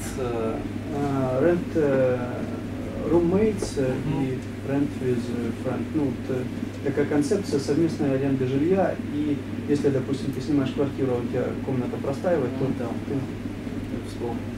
Ну, в принципе, ну, тема где-то сродня Airbnb. Ну, я имею в виду, что хороший пример, наверное, Airbnb вообще в этом рынке. Ну, пользовались когда-нибудь? Да, да. То есть там вот эти все ревью и так далее. Почему нет? Приезжать в большой город, то снимать сразу квартиру, как бы, ну, вообще не вариант. А снимать с кем-то, ну, это... Фокусироваться надо не на бедных, а на... Накалываться на агентов, либо на какие-то разводы. То есть мы пришли к выводу, что систематизировать и занять, как бы, решить этот вопрос здесь, в России, Украине, Беларуси. Ну, у меня что-то ассоциации ведутся вот к этим, вот, в Москве там живут все, там, таджики, узбеки, по 6 человек в квартире, делят там эту арендную плату в $1000 там, на 6 и сидят. Вот. Ну, мы смотрели этот рынок, и там очень много, даже одна семья, ну, вот, снимает квартиру, одна семья в одной комнате, вплоть до того, что с ребенком или с двумя, другая семья в другой. Ну, обычные русские, которые приезжают там, в Москву зацепиться. То есть комната там 20 000 рублей. Ну, я утрирую, конечно, да, естественно, есть много нормальных людей, это нормальные люди. Тратить либо контактные данные, там кто-то еще как-то, ну, вот эти все моменты просматриваем, пробуем. Вот для нас было открытие, что ну, где-то 3/4 жилье уравновешивает. Данные сервисы, я помню, были лет там 10 тому назад, там, когда я закончил институт, хотел там пожить отдельно от родителей, тоже искал. Там даже сайт какой-то находил, roommate или что-то такое, в Украине, в Киеве. Вот. Но потом что-то я эту неделю начал дифференцироваться от этих сайтов, агрегаторов, объявлений, а стать что-то вроде как социальной сетью. Так я и не понял, а почему не который или потому что вот селф-кредит исполнен, поэтому нам надо было лучше рассказать. Ну, презентация была просто, вот, по-моему, ни одной картинки не было. Давай. То есть вот текст, там где-то пришла там смс, ты отвлекся, там уже не второй слайд, и там фотографии, то есть до сих пор образы в голове, все окей. Не, ну идея это ж такое дело, то есть бывают и пивоты, и какие-то чуть-чуть там, просто можно сидеть вечно думать идею, ставят не длинные, а короткие. С ними больше общаться, они вам точно скажут, много или нет. И все это, но оно требует денег нормально, нет? Ну, объясню, на самом деле мы тут понимаем всю ошибку, что они донесли в одном месте. Также это прямой потребитель к каждому рекламодателю на нашем портале. И каждый раздел просто уникален. То есть он не такой, как везде. Допустим, есть отличие. У нас есть фильмов, допустим, каталог. Это где каталог фильмов, просто как у Мегаго, там или все остальные. Есть система мультиплекс. Это первый, в принципе, онлайн-кинотеатр. Как все это за аренду, за рекламу, за поведение пользователей, за защиту этого контента, потому что это самое главное. Этот контент новый, уникальный, который идет после выхода в кино там, через 3-4 недели. То есть это одна из уникальностей именно кинотеатра онлайн. Но так там может быть уникальность в каждом разделе. Ну, мое личное мнение, что какие-то агрегаторы, сайты, каталоги, все такое, оно отмирает. То есть сейчас вот посмотрите, открывать там почту, не знаю, имейлы, это все, там, этот Facebook, но вот что-то лучше. Так, на самом деле наш проект как и построен, мы же не просто создаем укрнет или там какой-то билет. Он уникален, в нем присутствует, в принципе, в дальнейшем искусственный интеллект, который будет собирать полностью информацию, грубо говоря, о пользователе не для того, чтобы воспользоваться ею, а для того, чтобы помочь ему выбрать правильный, необходимую, там, допустим, необходимый фильм, поездку, потому что там также будет туризм. То есть, все необходимое для того, может, чтобы просто помочь. мне показалось, что много всего. Понимаю, в чем суть сама. То есть для этого нужно время. Вот при презентации нет ни у кого. Я в институте, да, мне просто было интересно тоже послушать. Как бы проект уже развивается год, мы вложили тоже маленькие самостоятельные деньги. Вот, и понимаем, что уже идет подача, как бы, да, там, сфера рефералы, это пока не, на самом деле это не потому что у нас есть партнерка, которая дает возможность людям взять потом эти заработанные баллы, купить что-то в офлайне. Кто этот контент весь делает? Этот контент частично идет на рекламной основе, частично мы покупаем. То есть кто вот генерирует контент на вашем сайте? Кто туда его запихивает? Вы думали, это, конечно, он очень тупой, но он очень популярный. Там, у него 50 миллионов, кажется, пользователей. Найнгэг, никогда не слышали? Ну да, слышал. То есть сайт очень тупые картинки там постоянно, но их генерируют сами пользователи, которые на сайте. Они сами их туда засовывают, и люди голосуют, там, что им нравится, что им не нравится. И таким образом контент сам сортируется по тому, что нравится людям. Да, то есть они сами... это касательно там, развлекаловки, картинок, и мы не можем пользователя сгенерировать. Дэвид Гак. Сейчас все идет, меняется, ничего не сохраняется. То есть мы выходим на какие-то другие скорости, и, реально до 15 минут надо, чтобы все... Появится персонаж портала, грубо говоря, мы уже разработали, который будет подсказывать, дальнейшем искусственный интеллект, который будет рассказывать, куда можно потратить эти баллы, чем вообще, что это. А может вам под это дело вообще браузер сделать, open-source браузер, в котором закладки будут и кино, и персонаж, и все. То есть он просто открывает браузер, и он уже в вашей системе. Браузер очень тяжело, хороший сделать. Так а что, они же open source, берешь вот Kyiv, Google Chrome, не все. тяжело, мы уже вот целый разрабатываем, потому что знаем уже сколько. Вот я же о том же, что вы годы вы пилите, там, то есть за 5 минут понять, может надо полчаса посесть Просто поюзать. реально, если мы нашлись, мы посмотрели фильм, не знаю, полтора часа, вот у нас там 90 минут, вы получили 90 баллов. Вы заходите, а там $10 она нету бесплатно. А вы ее получаете. А у нас за счет системы рекламы пустил фильм, мне открыл себе. У меня, наверное, такая психология, вообще бесплатно еще какого. Вот, в том-то и фишка. Вот так реально нечестно. Кто-то посмотрел на эти минуты, ты его взял. Вот пришел в офис и взял. Мы фотками делали, да, я вот вам не верю. Можно я расскажу? У нас на Новый год человек за баллы там сидел, смотрел фильмы, купил телевизор. Телек забрал, большой потом телек планшеты отфоткали, все равно думают забрали. То есть даже могло отлично, смотрите. Они что делали? Они продавали людям скидку, мы ее даем, и ты получаешь в ответку себе на счет вторые баллы, которые называются спокойно, которые больше имеют вес. Это ту сумму, которую ты потратил у партнера. И почему? Потому что мы даже, так как мы не успеваем все делать, у нас есть новостной раздел, мы там русская афиша, которая человеку будет планироваться полностью его день, уикенд. Допустим, вы не знаете, чем заняться, мы вам подскажем, да? Потому что у нас есть сейчас собрана информация по, благодаря тому, что происходит в Украине, где-то еще. Мы вам помогаем придумать интересные времяпровождения на уикенд. То есть по нашим же этим партнерам, которые вы можете взять за баллы, там потратиться тоже и вернуть себе потом еще деньги. Ну, в общем, все то есть, ценность. То есть, разные поэтому ценности. две валюты. Баллы. Но при этом ты просто Ребята, делишься рассказать, в чем определенным секрет. процентом. Есть мультипликс, который мы Я еще хотел перед тем запущен интересный проект. То есть место выхода в хорошее качество. 87 миллионов долларов на Украине теряется. Я, например, потом ты вопрос отвечал, я Надо начать как раз с того, что бесплатно. Контент бесплатный, и на самом деле затрат на контент особо не решали, потому что есть специальная модель.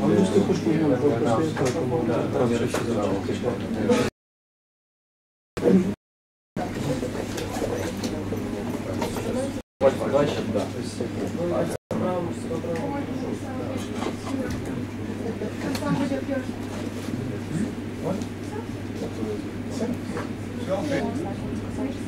Они черт не нашли?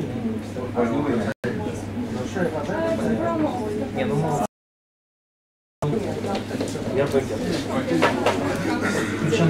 однофазный, а один трехфазный. Я написал, с кем-то общался, с Антоном. Мне еще надо будет доплатить. Из-за доставки буду. Сами говорили уже Ване, давай мы тебе корпус в конце концов сделаем, это чуть ли не бесплатно. Не, ну они делают умный сенсор, который Operation.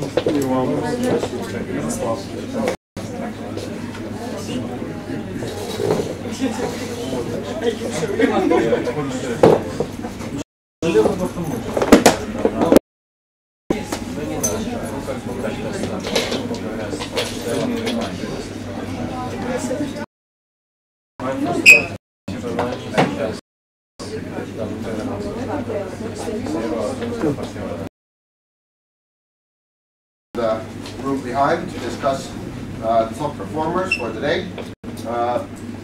So we'll select 1 to 4 companies, name as top performers, and they'll be shortlisted for our Spring program. While we're and fill it out and rate the coaches, it won't take long to do it. So please.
Не, ну ты же сказал, у вас почти работал. Уже работали продавать. Да,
пригоди там, ну пригоди і ти тоді бачиш, ну щось, яка тема там заходить, і ти потім такий, о, прикольно,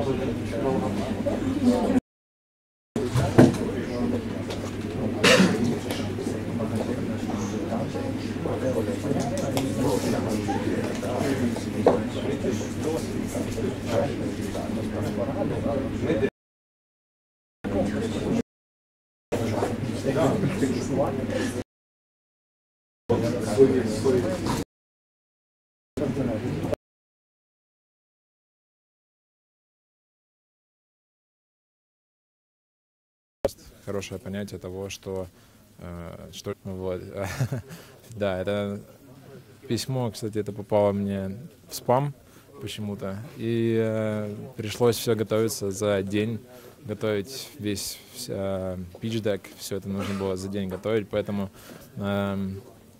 скажем так, вчера был достаточно насыщенный день, но это было весело.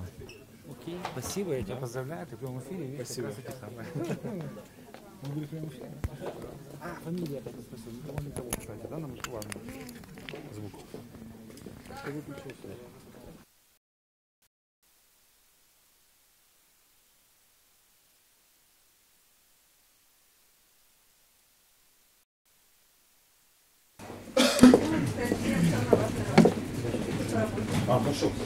Нет, это прекрасно, но он реально отнимает, ты учишься поверхностно воспринимать информацию, ну скроллишь, ты зависаешь, ты сколько эффективно времени вот он там запостил? Alright, so that took quite some time, which means that the position wasn't easy. Before we reveal the top performers, let's give all the 101 teams just a minute of feedback from the coaches and then sort of tips moving forward. So let's start with Apelon, and that's Coach Dan. Yeah, Apelon was interesting for me because I also do music and I have some background in the business as well. So I like the idea, and what I heard is that there has been really good progress in a very short time, and like research and stuff. And the presentation was fairly good. It was the first promising one in the road, so it's a good one. I think you have a big chance if you figure out who's actually the partner of yours. It can be Live Nation that organizes the biggest concerts, or it could be a record company that could be totally franchised. You have to do usually there are some tweaks. For some it's smaller, some bigger, but the only way to do it is to talk to customers there. lots of stuff to do on customer acquisition front, maybe on a bit of a branding side as well. But overall, major floor plans was very good. It was clear. I think you did a great job presenting it. And I think you also have a big opportunity going forward if you can figure out who will be the customer, who will you talk to, and what will be the way you will reach it. And I think those are the key steps you should focus on going forward. Thank you. Then the certificate. Well, the project is nice. I mean, the idea, the need to believe in this. A lot of things to do ahead. Thank you. And then agro monitor.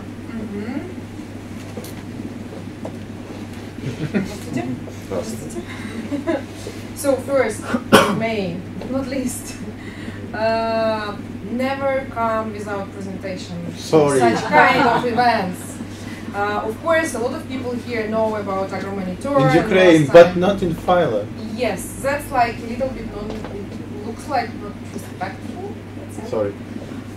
That's the first. Next, even if you if you come without presentation, so be focused and try to put the main sentences and thesis. The problem, who is the customer, what is the solution that you propose, what kind of progress you have at the moment, what kind of model you use. Not like jumping from business model to that we are pivoting, that we are doing this, and then that we will provide the farmers, and then we will work with agro holdings. That's second. And the third, try to be coachable, listen to what people say. That's it. Good luck.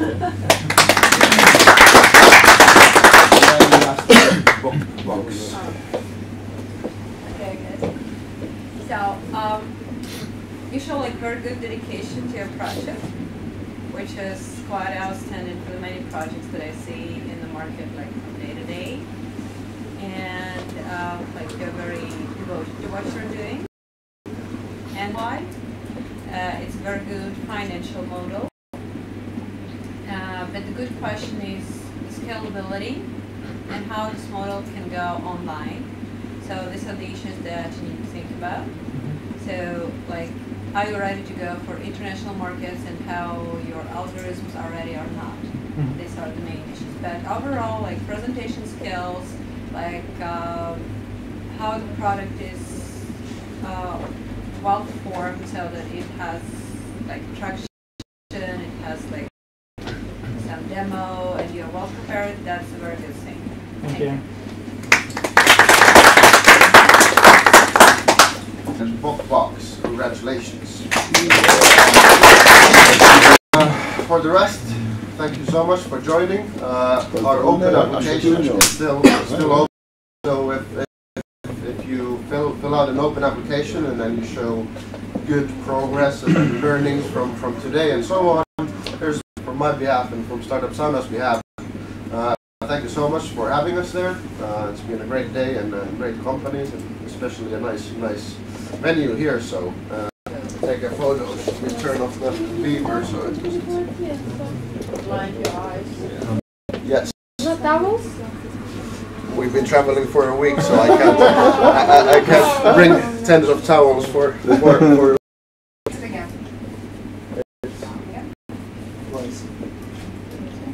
we go.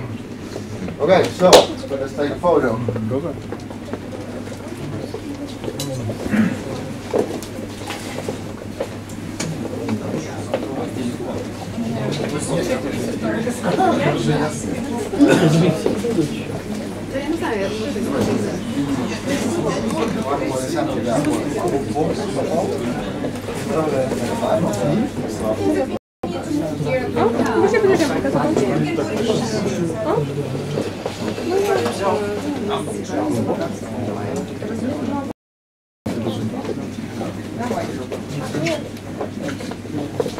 Ты говори, да, скажи ближе, дальше.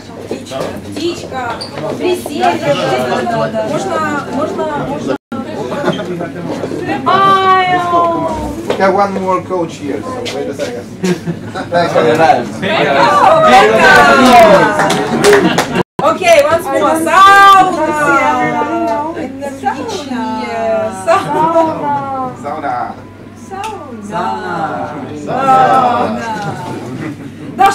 сфотографирую. Я фотографирую. Смайл. Сауна. По-моему, сфоткалась. Птичка не вылетает. Подождите. Прототип фит проекта.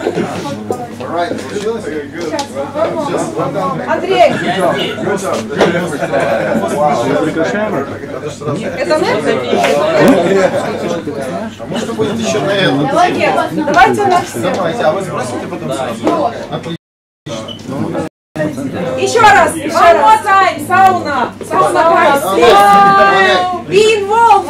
1, 2, 3. Smile. Сауна.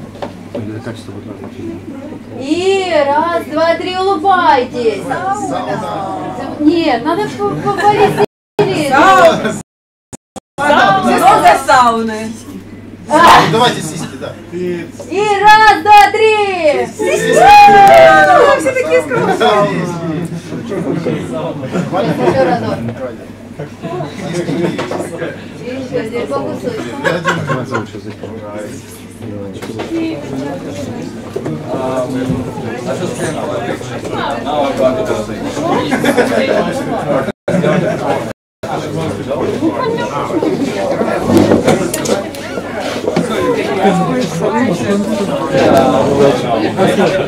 В кадре скажет он, как его имя, фамилия, как его там называется. Я сейчас там вырубаем с эфира? Нет, пускай будет. Фамилию это тоже легко запомнить. Ромашко. Ну, Ромашко, Ярослав Ромашко. Хорошо.